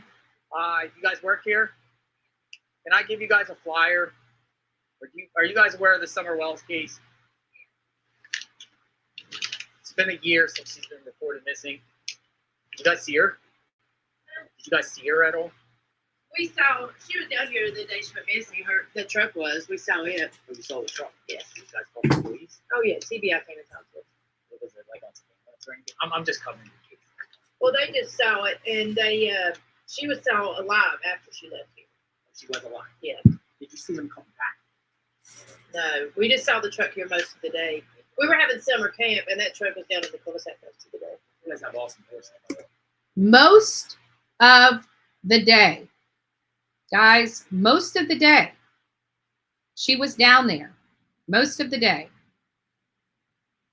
Oh, thank I you. like the horses. I was trying to give the horses some food. Oh, thank you. So they're, you know what time? Oh, I don't remember. Yeah, she was seen in her front yard alive hours after she left here. Yeah. TBI even told us that. All right, TBI told me. Oh, yeah.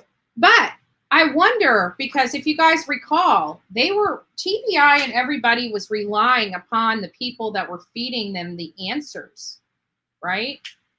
The people that were telling them, i.e. the Wells, that she made it back home, but I have not yet found a neighbor or any other eyewitness to corroborate that they saw Summer at that home. We did, however, Melody did send us a photo that shows a timestamp of June 15th at 6:06 p.m. And you can see her arm there, but it is very simple to overlay a timestamp on these photos because law enforcement is not going to tell us whether these photos are legit or not.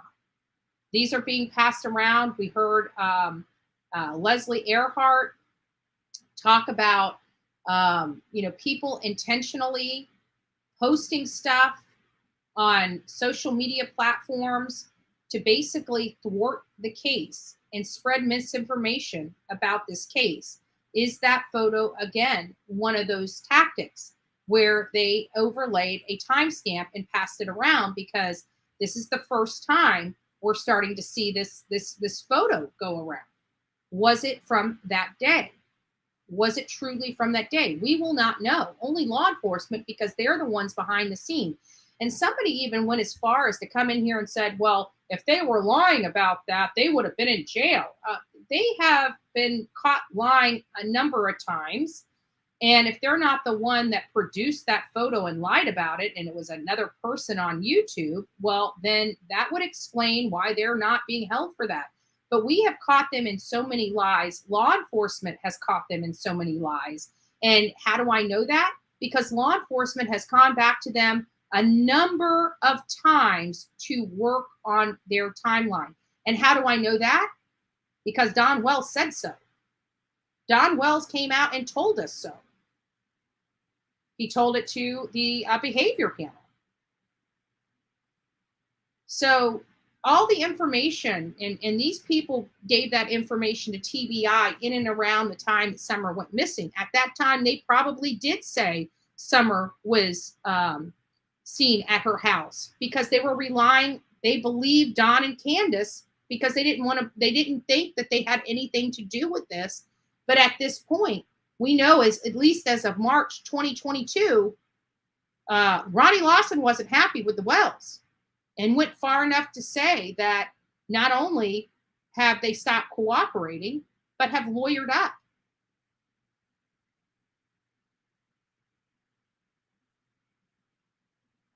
So let's read what Justice for All says. Police off the cuff said it was a hard confirm at 2:30 at Wells, according to them. Gray Hughes traced a timestamp somehow to a TikTok video that was 12 something at the Waterhole. Right.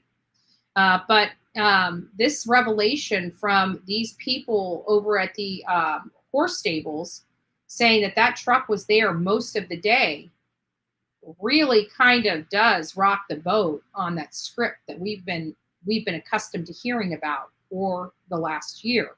Another statement that rocked the boat from the script we've been hearing at for the past year was when Grandis came out and said she took a nap. That was a first. Nobody talked about a nap.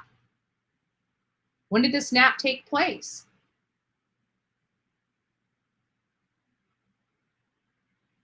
Yeah.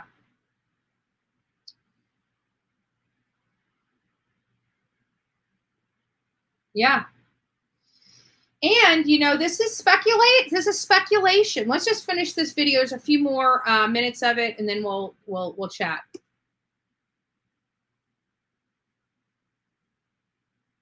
Oh, they said they seen her alive. It was video. They had it on the news. All right, God bless you. Thank you. Thank you. Yeah, just, keep her name out there in the spotlight. Yeah, I think they're doing a prayer vigil or something here Wednesday. Oh, are they? Down at the website. Are you guys going to be participating? No, probably not. We'll be up here. All right. Thank you. Yes, sir. All right.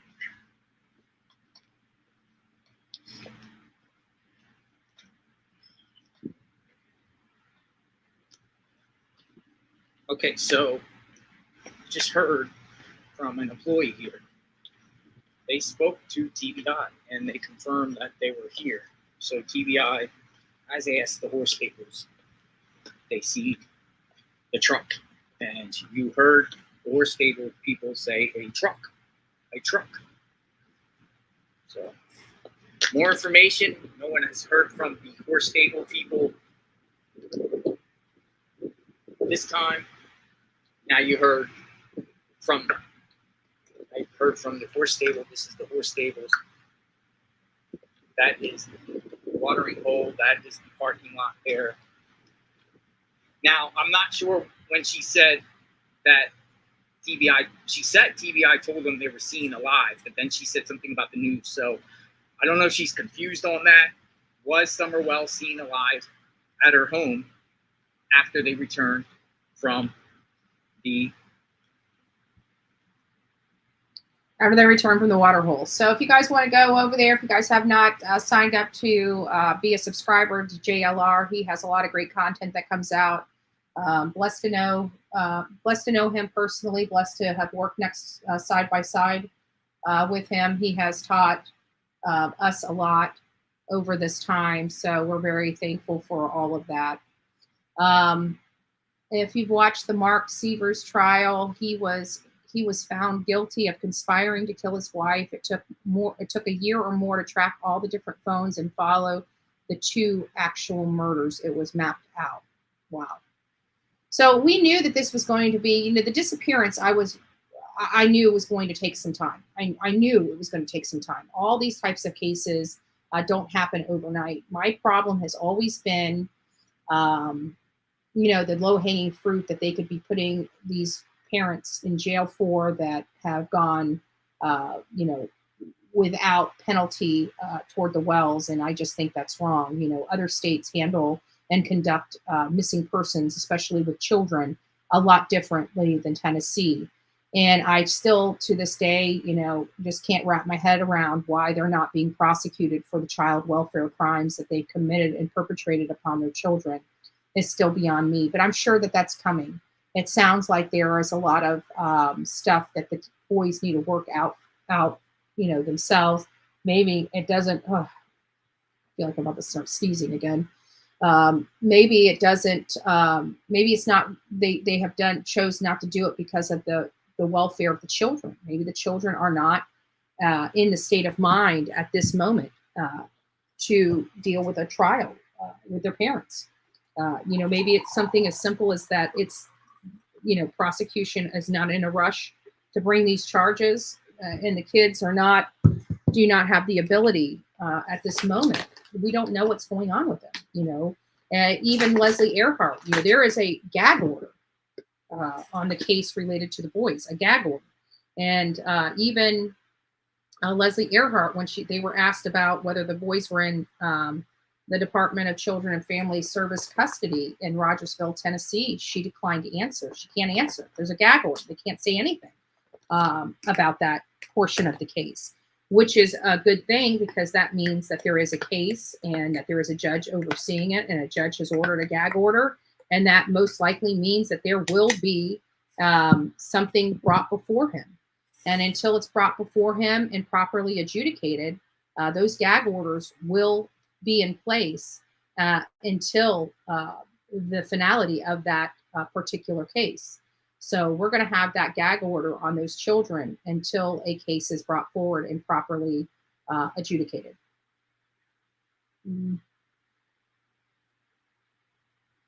It's possible. Trust me, they can have multiple charges and multiple cases going in different states. But he has not been picked up for the Utah stuff yet. He hasn't even been charged. For example, if we look at the William Redden case, where he keeps getting charges added, because as they are investigating the case related to Stephanie Shenafield, they're finding more crimes he had committed. And as they have the evidence and the probable cause for those additional crimes, they're adding those additional crimes to his sentence. And we actually went over those yesterday. I don't know if I have them up, but we can definitely pull them up here and just go over, and I'll show you exactly what I'm talking about here. We'll just pull it up. And this is why I'm confused. I'm not mad at law enforcement. I know they're doing, and it's not even them. Even if they had the case, it's up to the prosecution to bring that case forward to be prosecuted. So it's not law enforcement I've got a problem with at this point. It's the prosecutors, the state prosecutor I'm kind of having problems with, because it's the state prosecutor, in my opinion, that should be bringing these cases forward, that still hasn't charged the parents, not one iota, with any type of child welfare crimes. And we know we've got all the stuff from, I usually have stuff right here to pull out, and I can't find it. Oh boy, I need to clean my desk. Anyways, we had the breakdown of the child welfare stuff here about what, and this was for Tennessee. This was for the state of Tennessee, and what their requirements are, and what is considered child abuse and child neglect and all that other stuff. And I usually have it right here and can just pull it out, and for whatever reason I can't find it. So I'll have to look for that and make sure it's within hand's reach, and we'll go through all that stuff again together. But with that, that revelation that Jonathan found out, about the truck being there most of the day, that's what they said, for an extended period of time. So it wasn't 20 or 30 minutes that we have been learning about. Could they have left with somebody else? Could Mom and Candace have gotten in a car with somebody and left, and maybe left Hunter and Summer there by themselves? That's possible. Could they have all left and came back? Could they have went up to, while the people weren't paying attention, over at the horse stables? Is it possible that they could have, left and came back, and the horse stable people think that they were there for the majority of the day, and it was actually 2 trips there instead of 1 long trip there? There's a lot of questions that go into this, but let me show you this.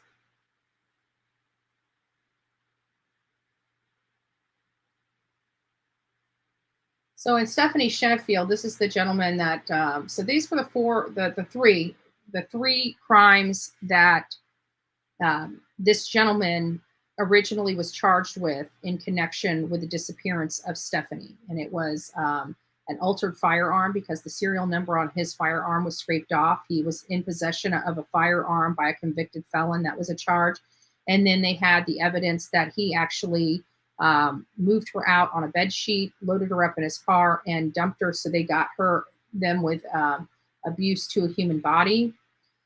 Since then, tampering or fabricating physical evidence was added. And then about a week later, they had enough evidence to charge him with SB, which is battery, the battery of somebody that was physically incapacitated. So she did not have a choice to say, yes, please, that she wanted that or didn't want that. He waited until she was incapacitated and took, pleasured himself. And then, of course, the voyeurism, first offense in voyeurism, which is basically pleasuring themselves at the expense of others. And so he's been charged with those. Are there more charges coming? They're very well made. I truly believe this gentleman here was responsible for her overdose. It seems like that what I'm reading here is signaling that she may have had a medical event that happened, most likely that was brought on by the use of substances, and it happened in his home. And instead of him calling for an ambulance or to help Stephanie, he chose to pleasure himself and dump her like garbage in a ditch on the side of the road. It's very sad. He could have saved her, and he chose to pleasure himself. It's sick. It's sick. And she was a mom. She was a friend. She was a daughter. She was an aunt. She was her life mattered. And he dumped her like a bag of garbage on the side of the road. And it was sad. But this is what I'm talking about. You don't need to have all the charges in a big fat bow, right? You don't need the charges in a big fat bow. You can charge them with what you have evidence on now and add charges later. He's probably going to have multiple cases. These are not going to probably be prosecuted together. They're probably going to be, they may be able to prosecute some of them together, but they're most likely going to be prosecuting some of these violations, some of these criminal charges in separate hearings. They don't need to be brought together. They don't need to be prosecuted all together in one big package. And so this is what I'm talking about. This is what I don't understand. Why there's not one charge related to a child welfare charge against the parents. They don't need to be charged with her disappearance right now. They need to be charged with all the crimes that can be proven that they have probable cause and the evidence to charge them with. And this is where my confusion lies. This is where my confusion lies in Tennessee. So I'm going to pull this back, and I'm going to open up the phone lines for a little bit. I swore I would open the phone lines up sooner, and I forget. I start on these little conversations, and we forget to open the phone lines. So give me just a second. I'm signing in. Let me get the phone lines up. And if you guys have anything that you guys would like to talk about, please do so.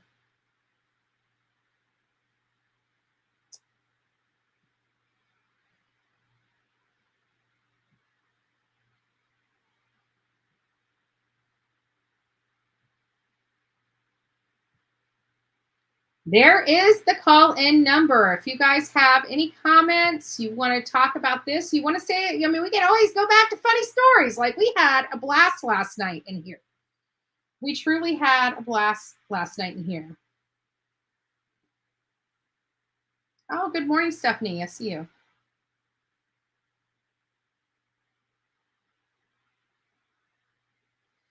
So, yeah, where the hell is Brandis? We know Candace is in in Arkansas with Don's friend. Is she? Because I heard she was in Chattanooga. That really bothers me. Are they keeping her there to keep her quiet while Don's locked up? Yeah, this whole thing is to keep her quiet. All this moving around and her couch surfing is absolutely hands down to keep her quiet because she has to have a handler. When she's left to her own devices, we see what happens. She's on YouTube just chatting up a storm. Crayon Man, I did not know. Did you meet me at the vigil? Because I was looking at this, right? I was looking at this. This is brought up, and we're going to read some of the stuff here while we wait for people to call in. And I was quite surprised when I saw your name on the sign-in, Crayon Man. So, and since I didn't meet, did Grandma lawyer up too? She probably did, but she can't speak for anybody else. But she didn't. She just did. So it was nice to meet you, Crayon Man. I'm sure. I hope I met you. I hope I gave you a hug or shook your hand. Oh, okay. So now I know who you are. Thank you. Thank you for all the love and support, by the way. I appreciate that. But it was funny because, I don't know who a lot of these people are. And then when I saw your name on the sign-in, I'm like, oh, okay, I recognize that name.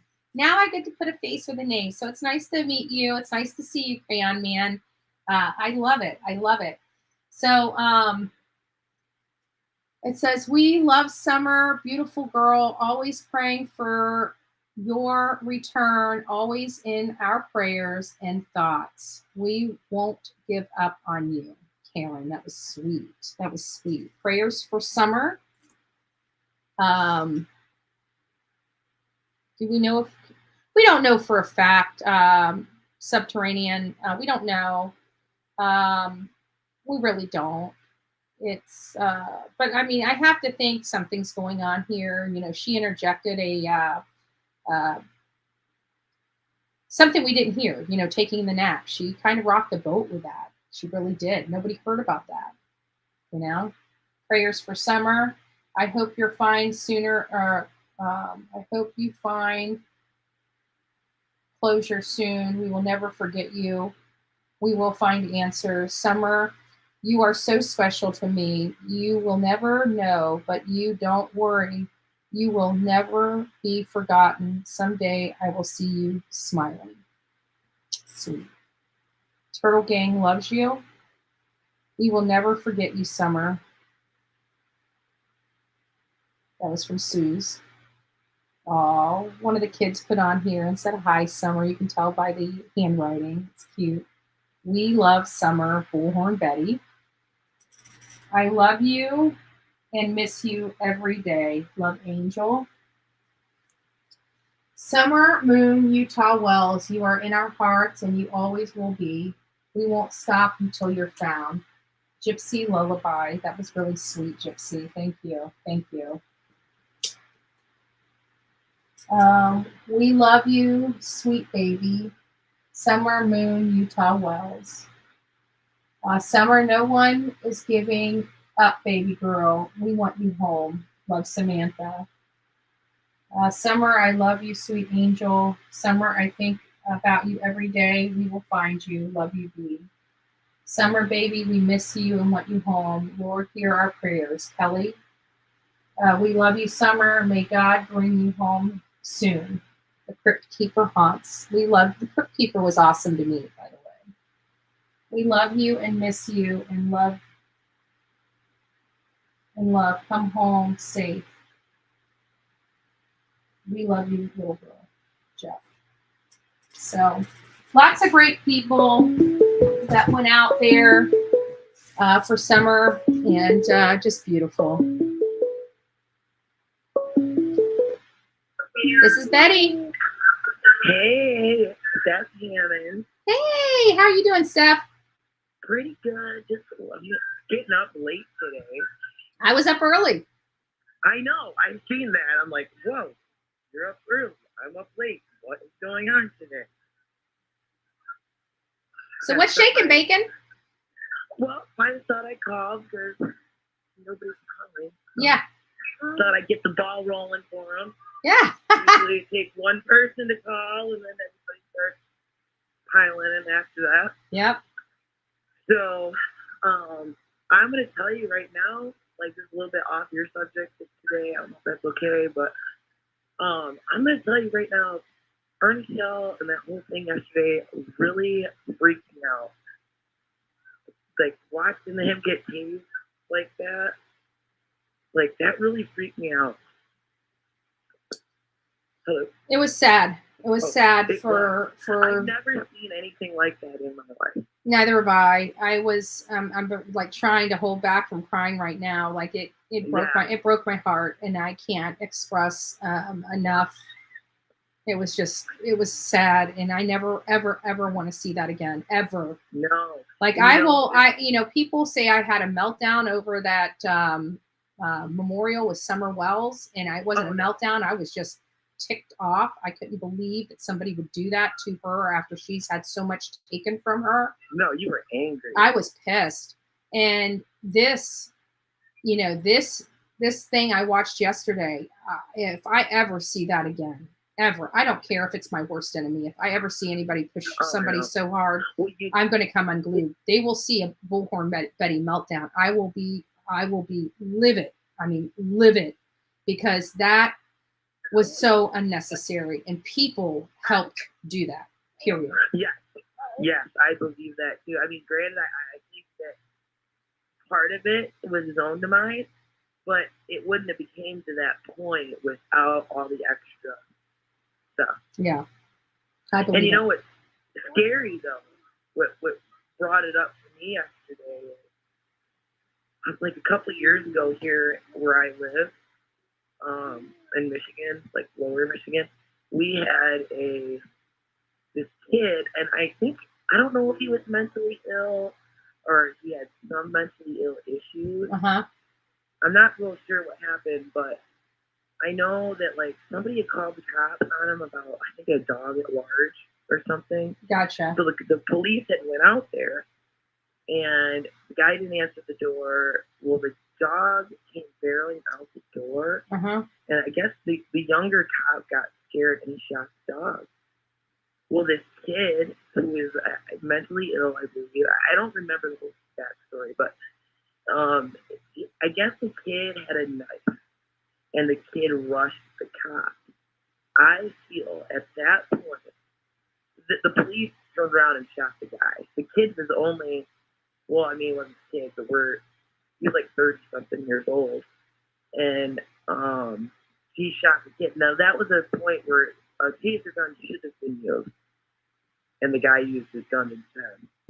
And they killed this kid and his dog, and that was a big deal. Like, I believe that this kid's family had gotten a lawsuit. That's why this video is still on YouTube, because the family wants it out there, because they wanted people to know what our police did. And that's not the first time that's happened here either. I'm telling you, Andrew, we live in a really strange little town that a lot of it's like my old man, he said that Sand Hill reminds him of parts of where we live. And I was like, I know. And it's weird. We have one of those hushed out little towns too. And I mean, I remember being in school and a kid would take his hands out of his pocket. And for some reason he was shot and killed too. And I went to school with him, so that was even younger. So it is I think there's a problem in America, and it's not, we don't need I think our police people are burned out in strange ways that we don't understand. But they deal with a lot of split-second decisions that many people that are out here that live their day-to-day life don't understand the kind of decisions that they make. You know, what if Ernie wasn't Ernie and it was somebody that was having that same meltdown but had a weapon on them? They can't wait until their lives are in jeopardy and it turns into a horrible situation. I don't advocate. That was a young rookie cop that accidentally shot that other kid. Yeah. because he got scared. And it's sad, but these people are under immense pressure. Yep. They're not always dealing with an Ernie show, and people don't understand that, and they need to neutralize that situation before it gets bad very quickly. They don't know who they're dealing with. They don't know this guy. We could call him all day long and say he's not violent, but when he's not following commands, I wish they would have dealt with it differently. I want to make sure that that's clear. Life, but been with him during these episodes. Like, do you truly know? I mean, you don't, and that's the police truly don't know either. Mm-hmm. And I mean, I'm not saying that he was violent or anything, but we don't know that. That goes back to, and then Daisy, she had said a story last night, saying exactly what you're saying. Something about a kid that she knew was taunting another kid, bullying him, stuff like that. Mm-hmm. And I guess this mentally ill kid came up to that kid and with a gun, and the kid was like, shoot me between the eyes. Didn't really think the kid was going to do it. The kid shot him. Yeah. He killed him. And that's the truth right there. Yeah. You go messing with people in their minds, and I think everybody falls short of the grace of God. Yeah. None of us are perfect, but you can't be messing with people like that. Right. And not only that, but law enforcement, they're trained to have, preservation of life as well as theirs. That's the name of the game. Right. And if they got him down by a taser and nobody was hurt, that's a good day for law enforcement. That's what I kept saying. People don't understand that, whether we agree with the tactics or not. If let's just play this out. If Ernie was not walking away from them and not looking like he was about to run, they probably wouldn't have tased him. If he sat there and talked to them and followed their commands, none of that would have happened. Right. And then somebody had said in Daisy's panel or chat or something that somebody, because there was a bunch of phone calls yesterday to the police department, but one of those phone calls, somebody said he had a weapon. Yeah. So the police don't know. And see, that's sad because people know he doesn't have a weapon, and calling that kind of nonsense in just for, and this is the stuff we're talking about. This is the stuff we're talking about, where they wanted to see that man get hurt. And that's disgusting to me. And we need to denounce that as a community here, that we do not advocate for this type of bullying or utilizing law enforcement to injure another creator. Exactly. Like, I got blocked out of that chat yesterday because, I'm pretty universal. Like, I try to think of everybody who's decent. I think you kind of picked that up with me, but I had made a comment on somebody else's page or YouTube. Hey, White Rabbit. Anything. And but because I agreed with the comment or agreed with something that creator had said, I became the enemy. I'm like, whoa. I was a single mom that watches everybody, and I agreed with the comment. And I said, so yeah, I agreed with it, but it doesn't mean I agree with that person. Yeah. But every time I feel like that person's doing good, like that person does something really, really bad to drop anybody did. But I watch his channel. I don't see what he's doing wrong. That's and wait, nobody has to do anything wrong to be picked on. I'm not talking about her. Yeah. But no. Anytime I mean, you can read between lines. Anytime I think this creator is actually doing good for himself in the world, turns around and does something really, really bad. Yeah. And it just makes me go, what are you doing?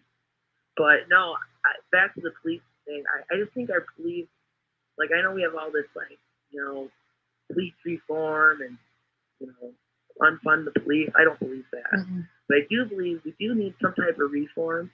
Like you were saying, they're really, really. But it would never change this situation. I mean, no matter how much reform we have, what they did was textbook, and it was executed appropriately and within their protocol. No, I mean, that's what people don't understand. They're upset. I'm upset, that I feel like there should have been a more diplomatic approach to it. But at the end of the day, when you're not following officers' commands, Right. They're not going to be diplomatic. They're going to neutralize the situation and get you into handcuffs where you're not a threat to yourself, them, or anybody else. And that was the second time that day he had gotten with the police. But I don't know what happened in the first episode. So that was kind of weird. It's sad. It's sad. And White Rabbit, I don't know. I haven't talked. Ernie has not called me back. Ernie and I used to talk on the phone a lot. And he has not called me back. So I don't know what's going on with him. Hopefully. Well, when somebody is mentally ill like that, when they get into these episodes, I knew somebody that was like that. When they get in those episodes, it's almost like they forget anything of normal. Right. Obviously, because he kept seeing things yesterday. Yeah. So they kind of forget everything that's of normal, and they go into this weird realm. Yeah. And, but I did hear, like, somebody had posted last night in Daisy's panel that I guess he's in the hospital, and I didn't catch all of it, but, like, he's all right now. Like, he's sleeping, and that's kind of what I got the gist of it. Like, don't quote every word I'm saying, but I believe he's fine right now, and he's like, yeah, he just needs hydration. He needs, whatever he needs. If they need to do neurological tests or thyroid tests or whatever test, I hope he gets whatever needs to be done. Yeah, and he finds out what's going on with him. That medical stuff. I mean, I had a gallbladder issue, and it fell at a weird time in my life, but that gallbladder issue made me really crazy for like a year. Yeah. And nobody understood why I was like that. I didn't understand why I was like that either. I just thought it was like a life problem. Yeah. But no, when I got out of that surgery, I'll never forget, I looked at my mom and I was like, I am so sorry for all these things, for the last 2 years. And I looked at my doctor and I'm like, I feel so good for the first time. And he goes, I explained myself, and he says, you're in a medical bipolar from all the infections. Mm-hmm. So if it's a thyroid issue, a gallbladder issue, or any type of medical issue, it can very well play that same effect on Ernie like that. Right. Well, I'm going to open up that call for somebody else. It's been wonderful talking to you today. Yes, Stephanie, thank you. Call back. We love you. I will. Have a wonderful day. You too. Everybody be great. God bless. God bless you too. Bye-bye. Bye.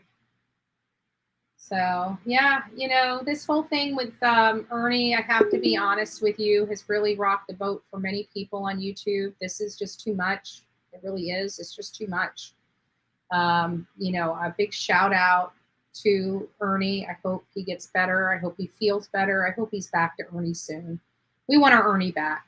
We want our crazy Ernie back, that does crazy off the wall lives that just keep our attention, and not these types of lives, but we want our Ernie back. So hopefully he comes back to us and he comes back to us well, and he's able to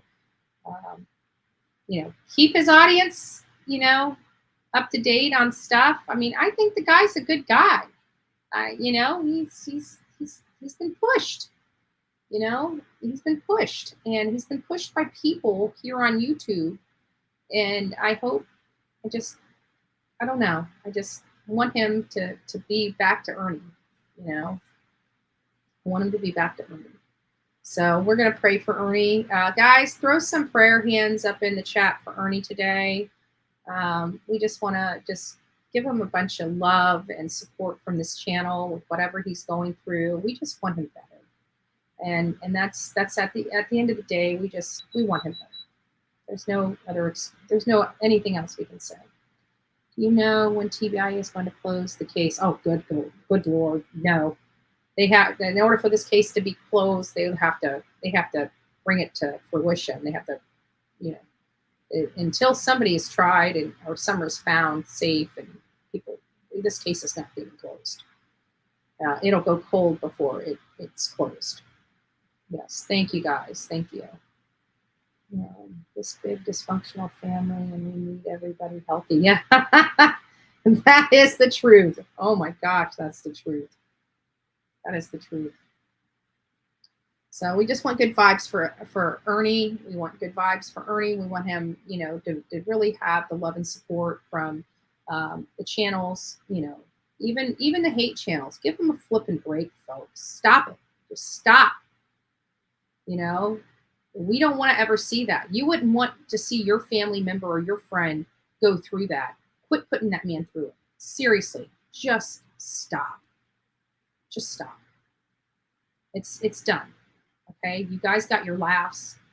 You guys got your clicks and views. You got what you wanted out of him. You got it.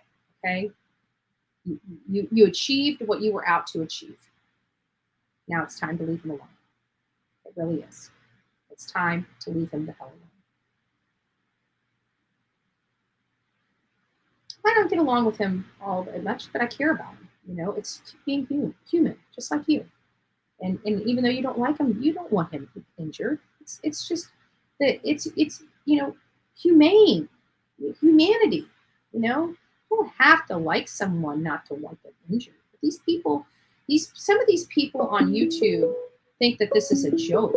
That these aren't real people. Like, they're deluded. These are real people. This is Betty. Hi, Betty. This is Michelle. How are you doing this morning? Hey, Michelle. I'm doing amazing. Hi. You did an awesome job as usual. It was so heartfelt, and if Summer is alive, I hope she gets to see it, and if she's not, I hope she got to see it. Nobody else shows any sign of any kind of care or love, and it was really nice. Yeah, there's a lot of people that love that little girl. I know. And the thing is, it's driving people, you know, crazy. There's nothing being done about it. But I just want to throw out there something. This is just another crazy theory, I'm sure, but I never got onto this case till after Brian Laundrie. That's what, you know, so I was almost December. So I don't know if this has been addressed, but while I was digging, I found out, well, you know, it's kind of hard to make a person get gone, right? Wouldn't you think? Yeah. Right? And Candace now has 2 in her family. So I did a little bit of digging around that area, and what she had a girl living with her by the name of Crystal, right? Mm-hmm. Crystal has a son with a guy by the name of David Brett. Now, David Brett has a brother by the name of Robert. They have a piece of property that is bust up next to the well property. Mm-hmm. Now, what they have in common is the Brett boys, they also have someone like that gone. Now, they have a rap sheet as long as your arm, mostly in the Florida area. I think David may be still there. I'm not quite sure. However, David and Candace are friends on social media, active.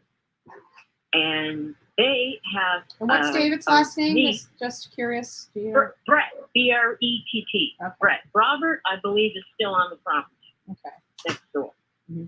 And they have a niece by the name of Autumn that was 14 and got gone in the year 2004. Mm.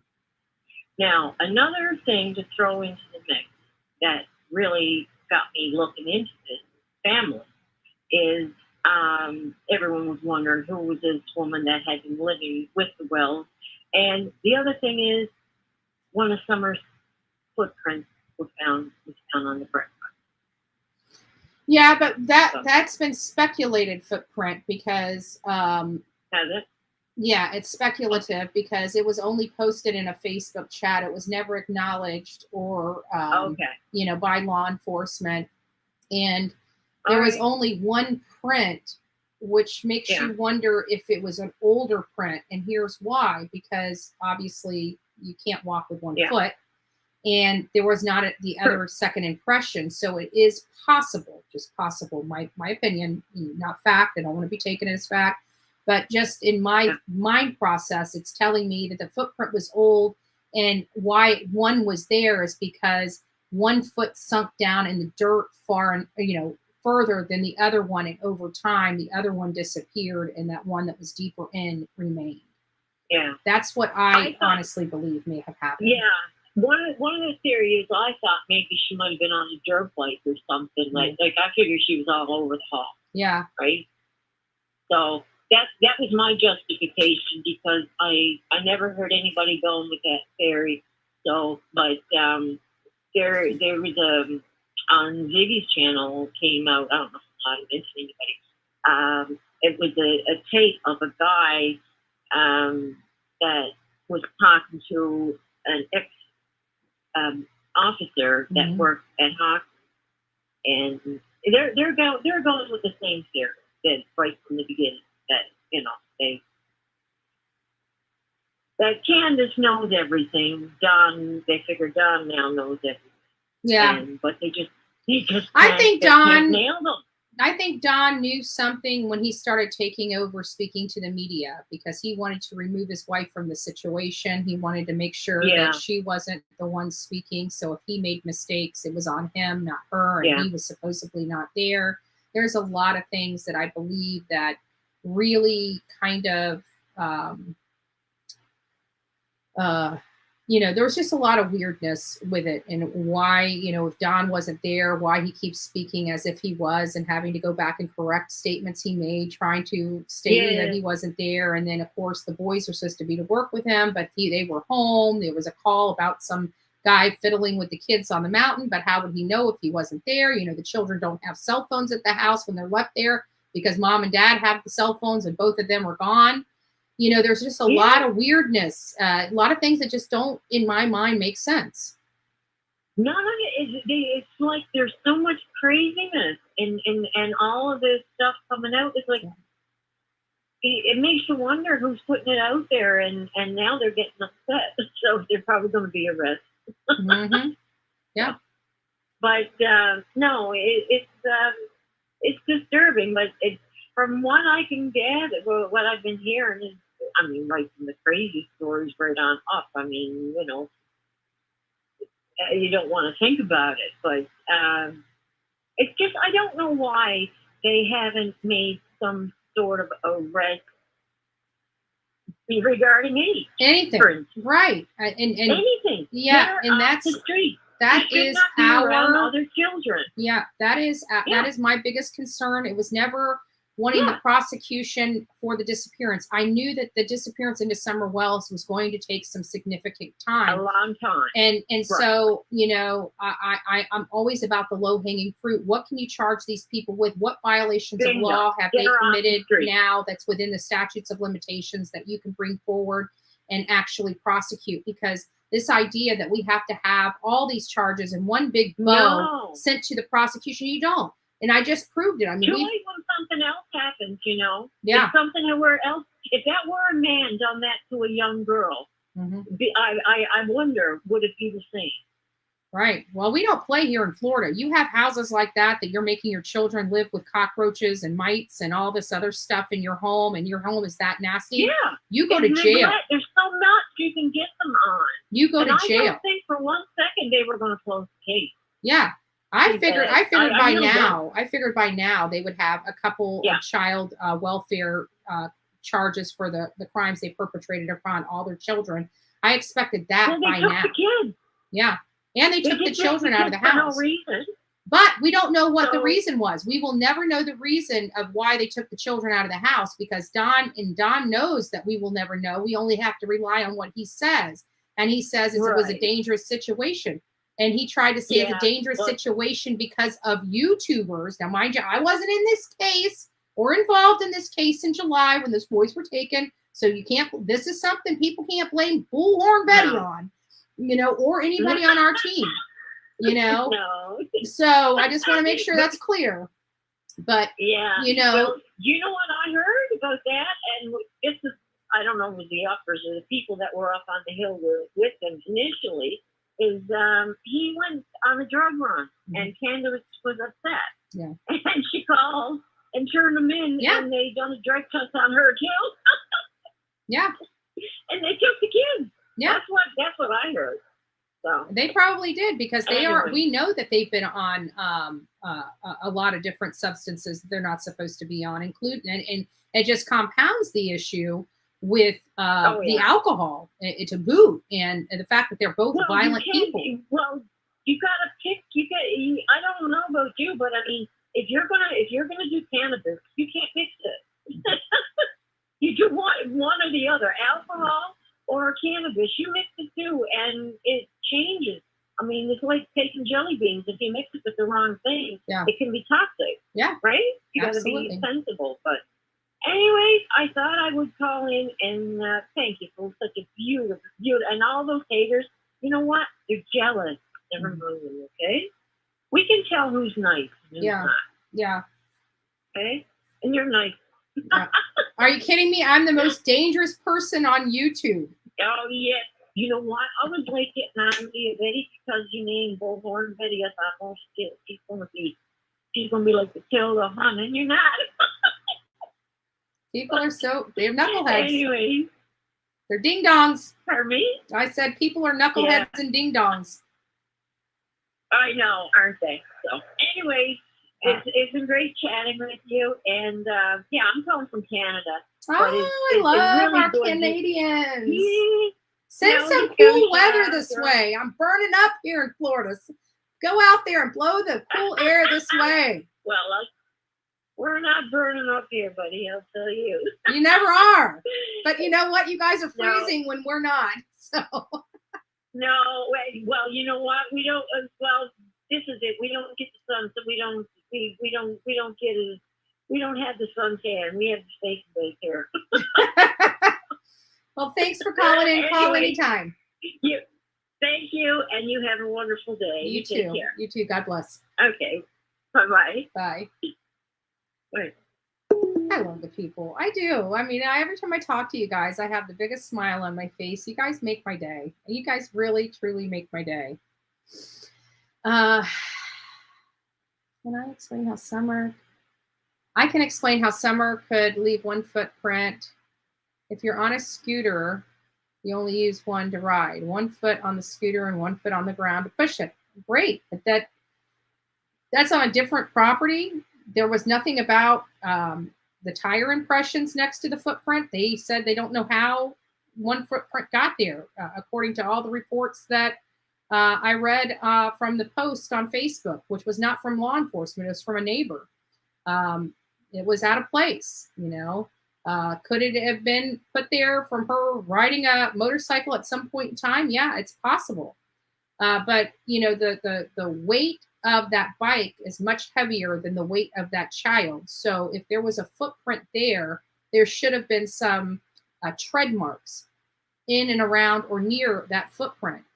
And if we're going to try to allege that she possibly took off on a motor scooter or something like that, there was no missing motor scooters at the time of her disappearance from that property.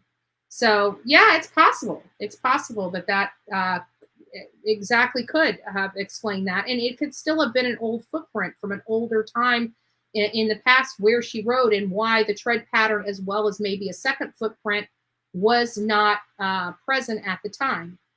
Yeah, I mean, absolutely. There are many reasons that we could, but you would think that if they found the footprint and couldn't figure out why there was only one, that they would have easily been able to say, oh, this is a footprint because she was on the motorbike. Look at the tread patterns here. This looks like one of the little, motorcycles or scooters that are up there on the mountain. That would have been easily explained, but that's not the information we heard, though. So yes and no. I'm not 100% on that, but it would make sense. Absolutely would make sense in my opinion. So, but I would have liked to have heard, if that was the case, them say that, yeah, there's a footprint here and it looks like she was on a motor scooter because we see the tread patterns. Because you got to remember, if she's heavy enough to leave a footprint in the dirt, the scooter is much heavier than she is and would have equally left a more in-depth pattern, especially of the tires from that, in my opinion. But yeah, good. I didn't even think about that as a possibility. But yes.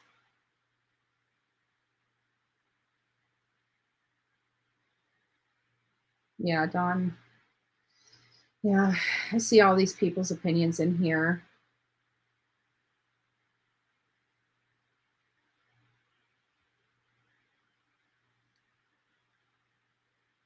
So I'm going to pass these. This looks like personal conversations. So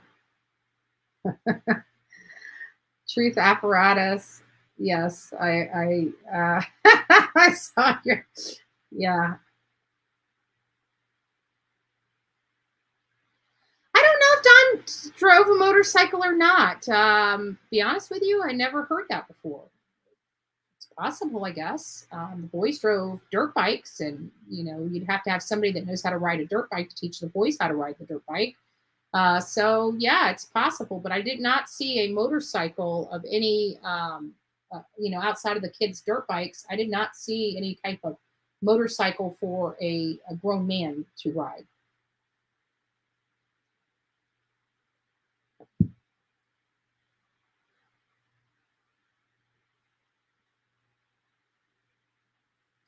Yes, there was other kids playing, and like I said, it was a neighbor that posted it in Facebook. Snow actually found it. You guys are familiar with Snow. She comes to the chat. I didn't see her here this morning. She might be, and so she's here. Hi, Snow. But Snow actually was talking about the footprints, and I'm like, because we monitor all and watch them over and over again, the press conferences, anything to do with Summer Wells, with law enforcement coming out and saying, we tracked all the stuff. We monitor the TVI newsroom posts and everything, Twitter, everything, right?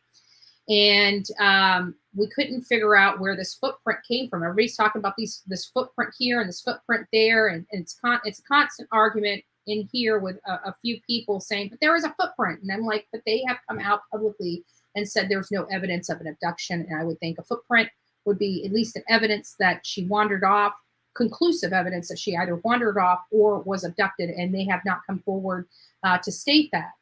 So, then Snow had come in and started talking about the footprint, and I'm like, and we were kind of debating that footprint back and forth. And I said, I have never heard law enforcement. She's like, no, it was law enforcement. So I'm like, well, you know what? Here, why don't we do this? You find where it came from, and I'll look at it. And I said, and if I've got to modify what I'm saying, I will be happy to modify it, And so she did it. She actually went back and looked to find out where the footprint came up at. And the footprint came up from a neighbor posting on a Facebook chat, not from a law enforcement source. This is Betty. Betty, set me up on the speaker. I gotta tell you a secret. Who is this? I'll tell you something private. Set me up on the TV. Okay, hold on a second. Hold on.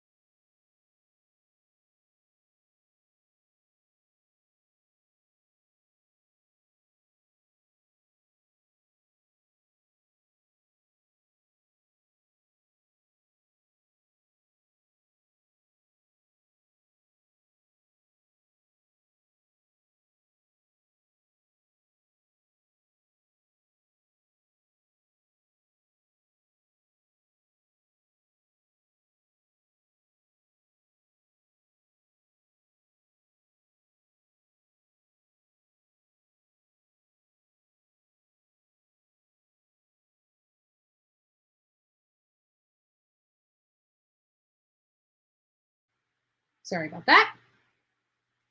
I gotta quit doing that. Because every time I add this back, it pops up like that, and I don't like it too. But okay, so we are back again.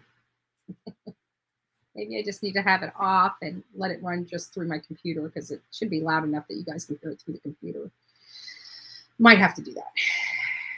Okay, good morning, people. Hey, Lolo, nice to see you. Yes, we did mute. Somebody wanted to talk to me privately, so we're going to be looking into that. So, no. But with the footprints, there was no rain in days prior to that. Yeah, but nobody says that the footprints were there. I mean, if I've been out in swampy areas and put my footprint, especially like out in Mayaca City, and I would walk on something, my footprint would be there. I mean, even with, for example, Paola Miranda Rosa, okay, her family went out there and they found a couple footprints on the bank. And so they put the sticks up and orange tape around them so nobody walked on them. We were out there 2 weeks after that was placed, 2 solid weeks, and you could still see the feet impression perfectly. And I actually recorded it. So, these things that sink in, and for example, whenever you have a muddy road or muddy dirt and you drive a truck on it, those impressions from those truck tires are there for a while. There's no time limit on that. And so it very well could have been. I mean, if a foot sunk down, say 6 or 7 inches in mud, that could be there for a while until, it's filled in, through over time or whatnot. So there are still some nuances with the footprint and how long it could have potentially have been there. Maybe that would be something that we would like to test out. Maybe I will run a test on that and see how long a footprint lasts for in mud. I'll wait until it rains here. It was just raining here yesterday, but I'll literally pull up a piece of my grass and put my foot in the dirt and in muddy dirt and see how long that footprint lasts. Maybe that will be, it may take a little while to get the results of that one test. It's only one test. It's not, so it could be, there could be a number of things, but I'm not discrediting the footprint. I'm just saying that at this point in the game, this far into this case, if those footprints were relevant, they, especially with it already being out on social media, I don't foresee law enforcement not addressing it. And maybe that's, if there's news media people that watch this channel that are out there, maybe the next time you question, or maybe they have, maybe we need to go look at some other press conferences where they've asked questions and see if a news person has asked about those footprints and what law enforcement said about them. Because again, it keeps coming back to what Leslie Earhart said about people sorry for hiccuping, intentionally injecting misleading information to thwart the case.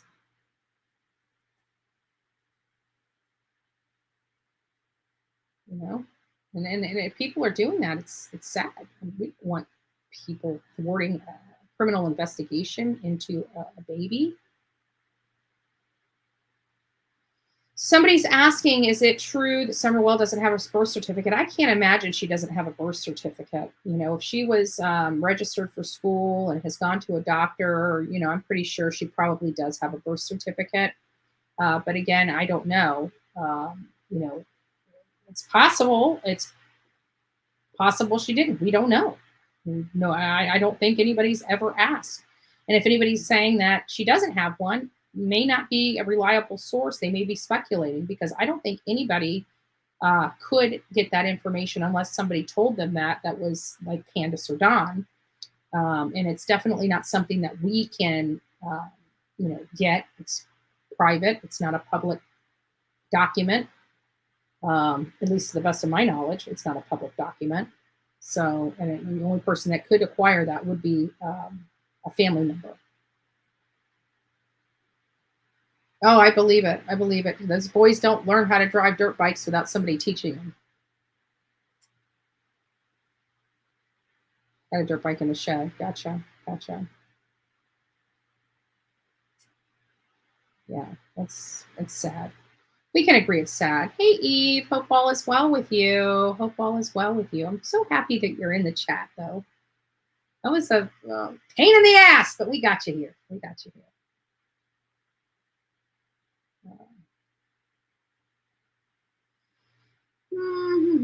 Could Candace have gotten worried that Don may have made advances in a certain manner and Candace has her in a safe house? I wish.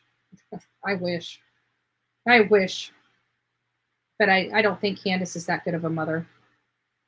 Candace was doing the same darn thing. Think about it. You know? I truly believe something happened between her and Hunter. You're never going to be able to change my mind. You're never going to be able to change my mind. And it's just all the signs are there.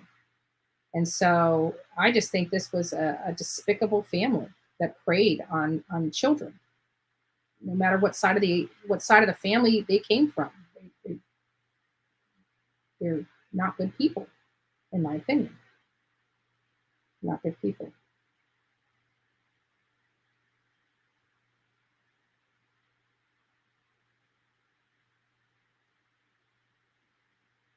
Yeah. You know what we could do? What we could do. Because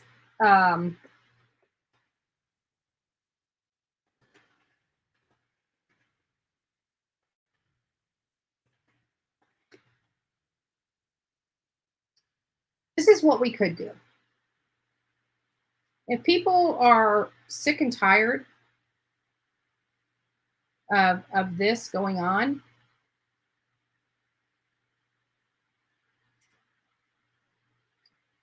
the only people that are going to be able to help is the FBI. This is interstate. Going to your local law enforcement is not going to help this situation. What Ernie has gone through is something nobody else ever has to go through. If you go to FBI.gov and scroll to the bottom, they have field offices here and FBI headquarters. You can go and you can make a report in a number of offices. You can call in those reports. They have numbers for every FBI office. If everybody calls that needs to call and reports this crime, it is a crime. I don't think it's not a crime. The more, like I did my part, if everybody else did their part, this would come to an end. This would come to an end. And I think it has gotten to the point with Ernie that it is time for us to, have our voices heard and let people know we will no longer tolerate this. What they are doing is criminal. Utilizing law enforcement for revenge to another creator is criminal. And the only people that are going to be able to help are not local law enforcement. The only people that are going to be able to help is the FBI. This falls under the FBI jurisdiction of crimes. So for those that would like to make a report, start talking about this, start really trying to advocate for change so this doesn't happen again to anybody else, the best place that you're going to be able to go that's going to be willing to help is the FBI. When people start utilizing law enforcement as a weapon, that is a crime. It is a crime. And we are, we advocate for victims. And as far as I'm concerned, Ernie is a victim, no matter whether you like the man or not, he is a victim of a crime. He is a victim of a serious crime. And the only place that we're going to seek help is the FBI. Again, I can only do what I can do for myself. But the more voices that are heard, the more FBI is notified that this type of conduct is going on YouTube, is the only time we're going to affect change on the streets of YouTube. People threaten to swap me. The difference between me and most of these other creators is I know my county sheriff personally. And I have a open line of communication with him, and I was able to send him the emails. He knows not to send officers over here if somebody calls. And they are well aware of what to do if somebody calls to try to advocate for something like that to happen to me. They will be in a lot of trouble, the person that's calling. And believe me, my sheriff will get to the bottom of it. So, you know, this is the only help. If you guys want to help, start reporting these crimes. They're interstate crimes. The FBI is the proper person to report these crimes to.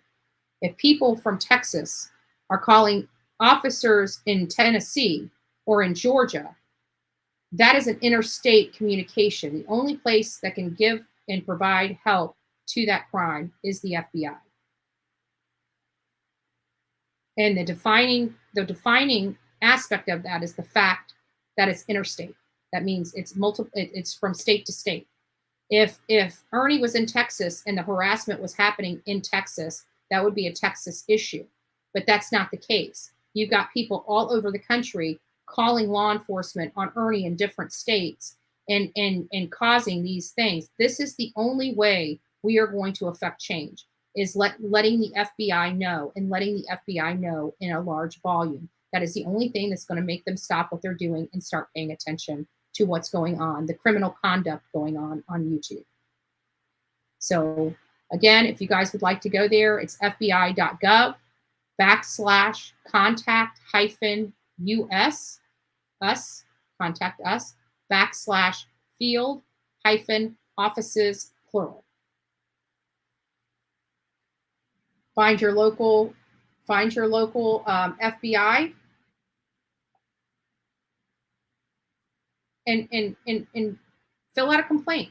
Follow their instructions. If they tell you to go to a website and fill out a complaint and tell them what you've experienced and what you know, do that. Do that. Let them know that people are using law enforcement as a weapon to attack creators. If you know of somebody that's been erroneously calling CPS on creators, tell them about that too. They need to know. Hold on, guys. Hold on. This is Betty. Good morning, Betty. Good morning. How are you? Oops. I'm doing good. Good. I just wanted to speak about, obviously Ernie. And the problem that I have is that Tina claims to be a natural healer, this, that, and the other. Well, I watch Ernie. I'm not a big fan of Ernie, but I watch some of his things. And he clearly has a psychosis.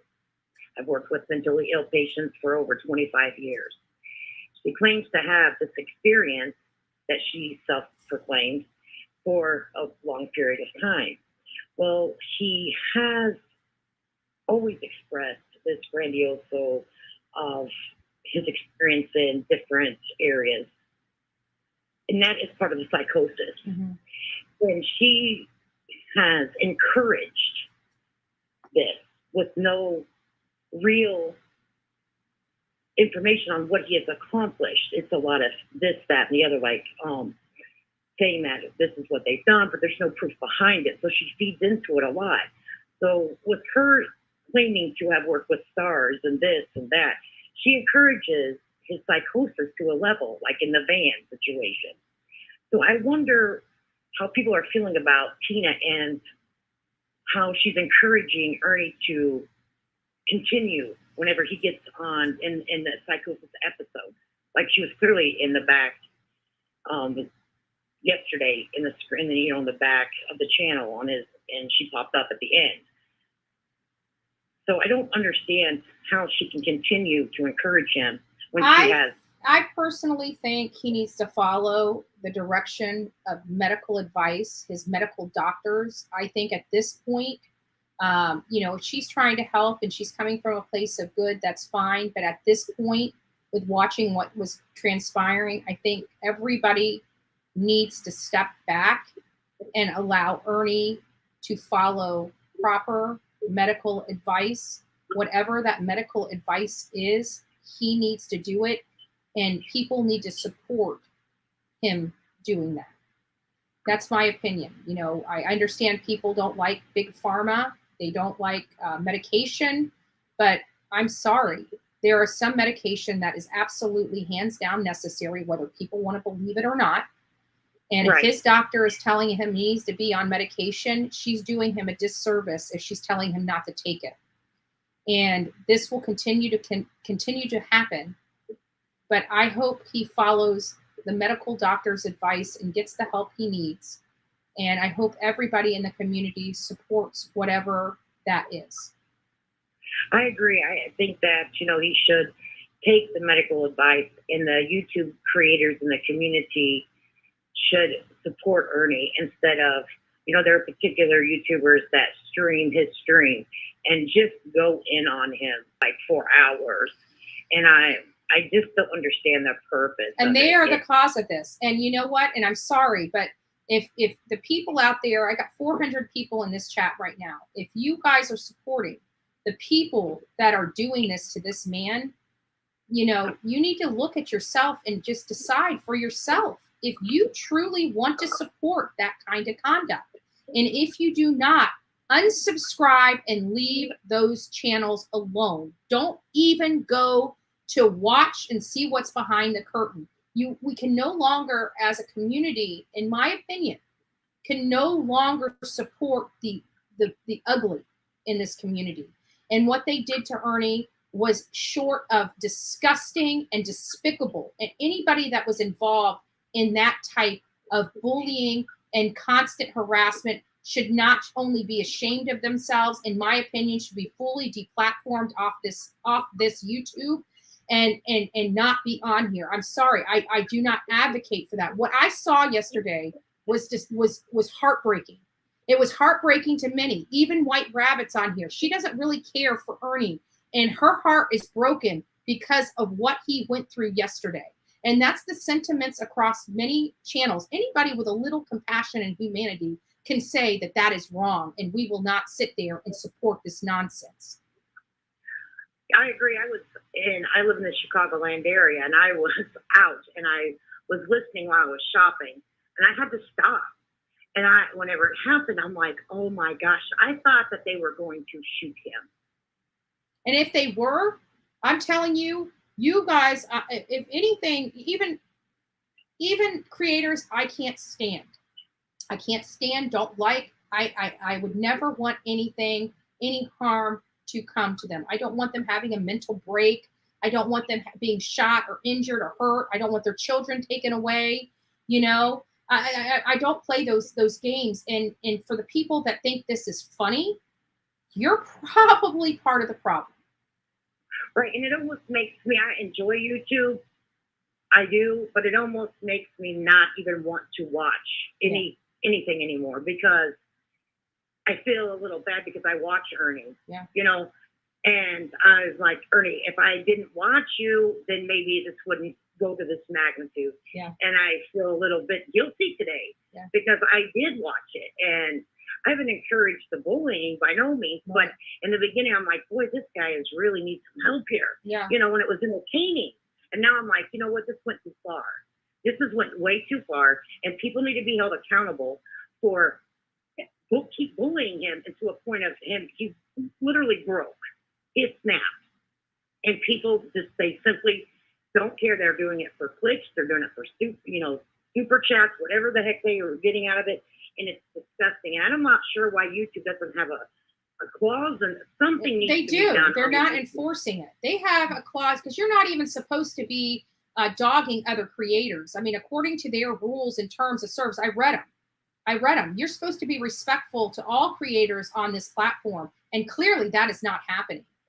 And even though it's reported and YouTube knows about it, they are not enforcing their own rules on this platform. And that's a shame. I mean, yesterday, maybe a lot of people just need to take the clip of that video, send it to YouTube. I don't know how many people you have in your room currently, and just keep resending it, because that could have ended really, really bad yesterday. And where I live, very seldom do you get tased. You get a bullet to the head. I live literally in the city of Chicago, and people don't get tased anymore, okay? If you feel like the police are a threat to you're a threat to the police, they zero tolerance for it. Goodbye. I mean, you can look up the statistics in Chicago, how many shootings we had last weekend by someone simply running from the police. That to me sent me. Hold on just one second. Emily Baker, we do appreciate you being here, but we do not have political standings on this channel, unfortunately. Maybe one day I'll set up another channel so you can express your political views, but I find it to be a wedge issue, and we don't have a place for wedge issues on the Bullhorn Betty channel at this time. So I do appreciate your comments, but if you could please not post those in here, I greatly appreciate it if you could respect the rules. Thank you so much. Okay, go ahead. Sorry about that. Well, that's fine. Well, that's pretty much all I had to say. I was just kind of trying to fill out where everyone stood on with Tina expressing her views. She should have clearly seen that this is a psychotic episode that Ernie is repeatedly having. They sometimes last from 6 months. He can get feel better on a couple of days, and then he goes back into a psychosis again. There are psychosis episodes that he's having. It's very clear, very, very clear what he's having. And some people saying that he's on drugs. I don't believe Ernie's on methamphetamine.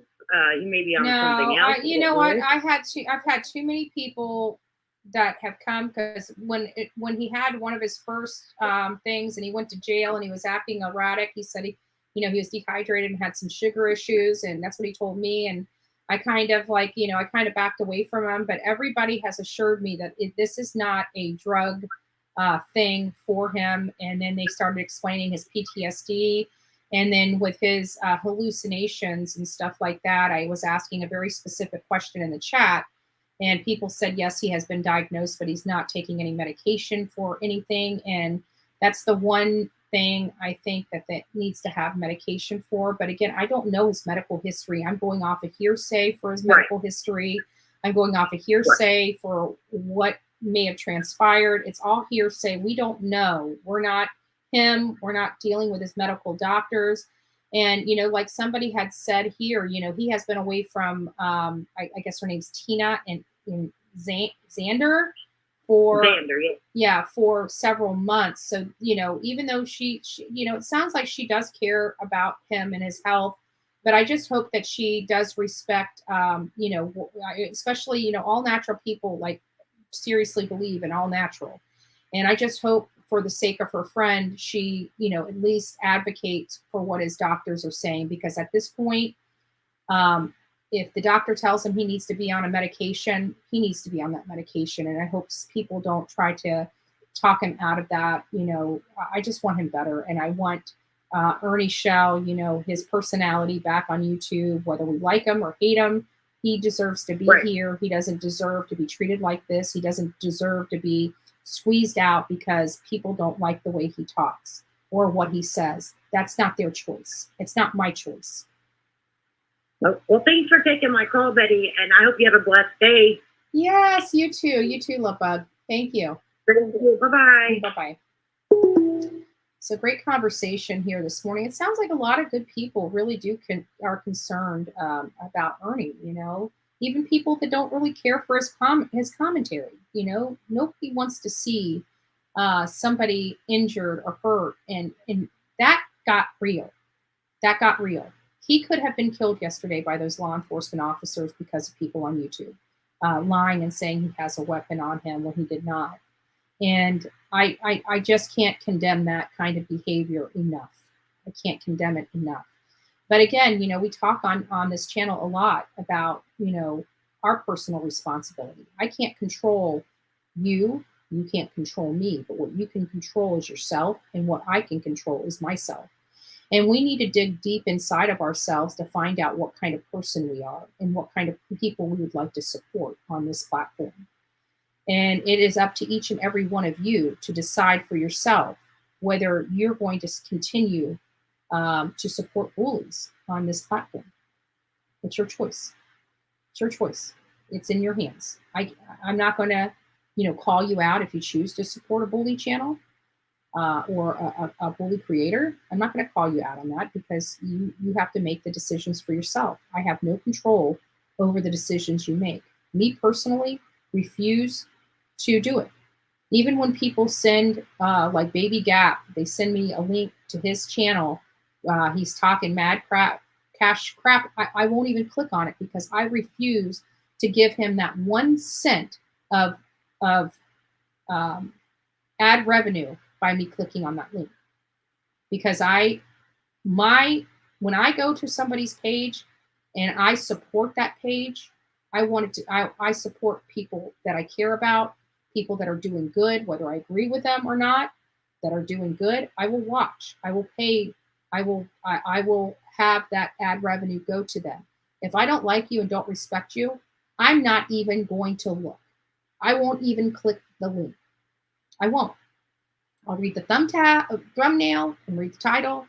That's to the extent of what I will do because I respect and support the people that are doing the right thing here on YouTube. I will not even look behind the curtain. I'm not that curious. I don't care to support with 1 red cent of my time for bully channels. Won't do it. I don't care. I don't even want to look. I don't care. Because I know whatever's coming out of their mouth is a flat out lie. So each of you guys can choose to do that as well. Just not look. Not click the link. The only way we're going to stop the bullying is the community coming together and saying we've had enough and stop supporting the channels that do it. Just my 2 cents. Each of you get to make your own decisions as to what you choose to do. So, guys, we made it to 3 hours. We're increasing these Bullhorn Betty shows. And we're doing it organically, naturally, because you guys are, participating and talking, and the conversations are going to different ways. I'm loving it. I hope you guys are too. I hope you guys are enjoying, as this platform grows. I hope you're enjoying what it turns into. As you know, it's definitely victim focused and audience focused. We like bringing you in and letting you have your voice heard, allowing you to be part of the conversation, allowing you to direct the conversation. From the beginning, I always said that I do God's work, I do your work, and I'm only a conduit, for you, for each person that comes on here and supports this channel. Yeah, exactly. Great point, Anissa.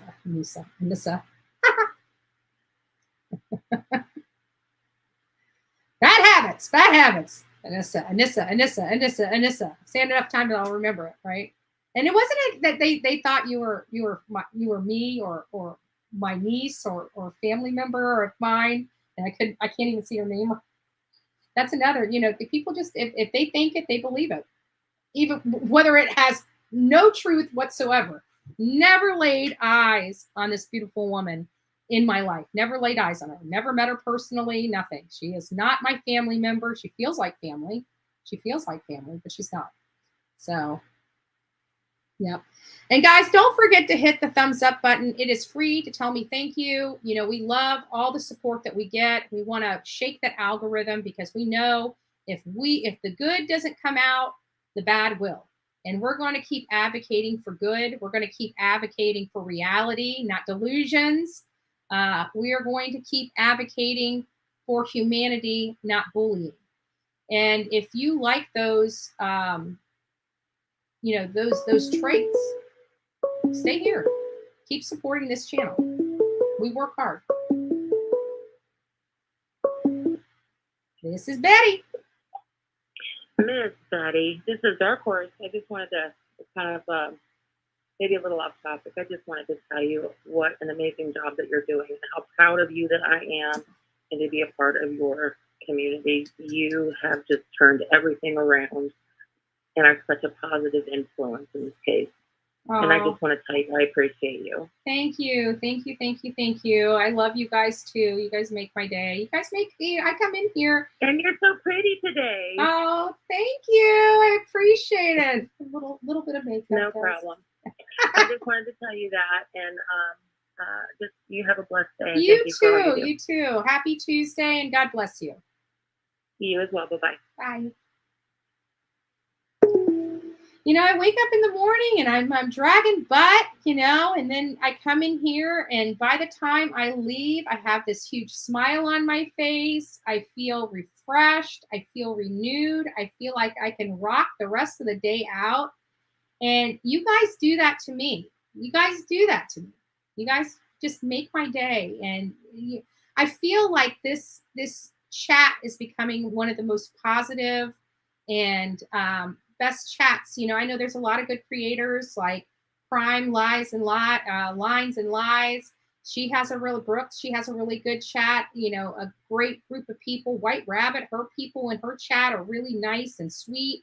And it's like, you know, it's those people. It's those creators and those people in those chats that really make it worth it. It's not that the little bit of hate that infiltrates that, you know, the love. It's all the love that outshines all that hate. And we are big, we are powerful, and you know, it's just a love fest, and I love it, and I love it. I love it. Summer's Army. You can't say it better than that. And there's a few of us, and I think, you know, as we're starting to find the evil out there, I think, you know, that people are starting to see, and they're starting to, you know, want that too. I mean, I don't know how many people can just argue from daylight. I'm not like that. I don't like that conflict. We all can come out here and do amazing things and not be constantly down each other's throat. You know, we don't need the conflict. People, you know, they watch it, yes, but they don't have to watch it. They don't want to watch it. They, you know, maybe some people do. Maybe some people just like the train wreck, and you're just never going to change those people. And they've got plenty to choose from out there, you know, for the train wreck stations and the bully stations and stuff like that. But people that really just want to have a great time and an enjoyable time, you know, you find creators that provide that for you. And so that's why I'm just, you know, advocating for you guys. If the drama is not what you like, quit watching the drama. You know, quit it. Just stay on the channels that you love, that make you feel good. It's all about feeling good and empowering other people. And that's what we try to do here. You know, are we perfect at it? Of course not. Perfection is a fallacy, right? And anybody out there that wants to point the finger at other people, I challenge them to come on this and tell me how perfect they are, how they go without mistake. You know, I'd love to find that perfect person in this world. I have that challenge. The perfect person challenge. Bullhorn Betty is calling you. Is calling you. If you are so perfect and you do nothing wrong, please tell us all about it. We need to find you. We need to rub elbows with you so we can be perfect, right? Those in glass houses shouldn't throw the first stone. Just saying. So, like the way you say bully. Bully, bully, bully. Yes. Yeah.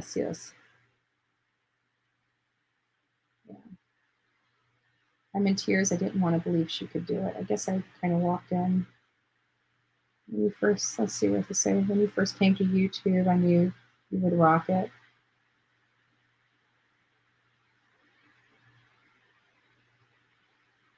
Yeah, it's hard. It's hard. I didn't realize how difficult. I haven't modded for anybody yet. You know, I've got some wrenches, but I don't mod. You know, usually wrenches are provided to me in chat rooms just so they know it's me, because there's been so many people impersonating me. And, you know, I keep wondering if people impersonated me. You know, I didn't realize people were impersonating me, but I'm wondering if a lot of the hate that I got was from people impersonating me and saying some really off the wall stuff in some of these chats.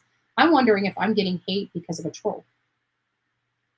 Because I don't go in these chats. And when I go in and people ask me, is that the real Betty? And I'm like, yeah, it's the real Betty, you know.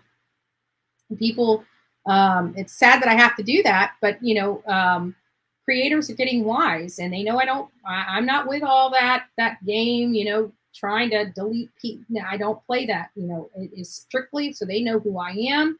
I never silence anybody in their chats. I never hide anybody in their chat. I let their mods handle their business because I realize that, that wrench is not for me to mod for them. It's just for them to know who I am and that it's the real me in their chat. And I respect that. Even with my enemies, if I was modded with my enemies, I would not. And I don't understand why people play those games where you're wrenched and they go in there and start, going rogue and doing all that crazy nonsense. I know it's not happening, but guys, my doorbell is ringing. I don't know who it is. So let me run and I will see you guys later. God bless each and every one of you.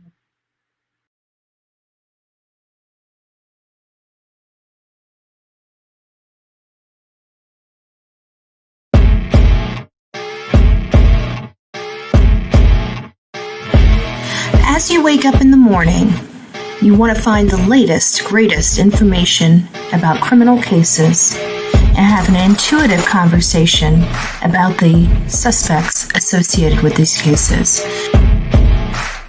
Head over to the Bullhorn Betty channel on YouTube.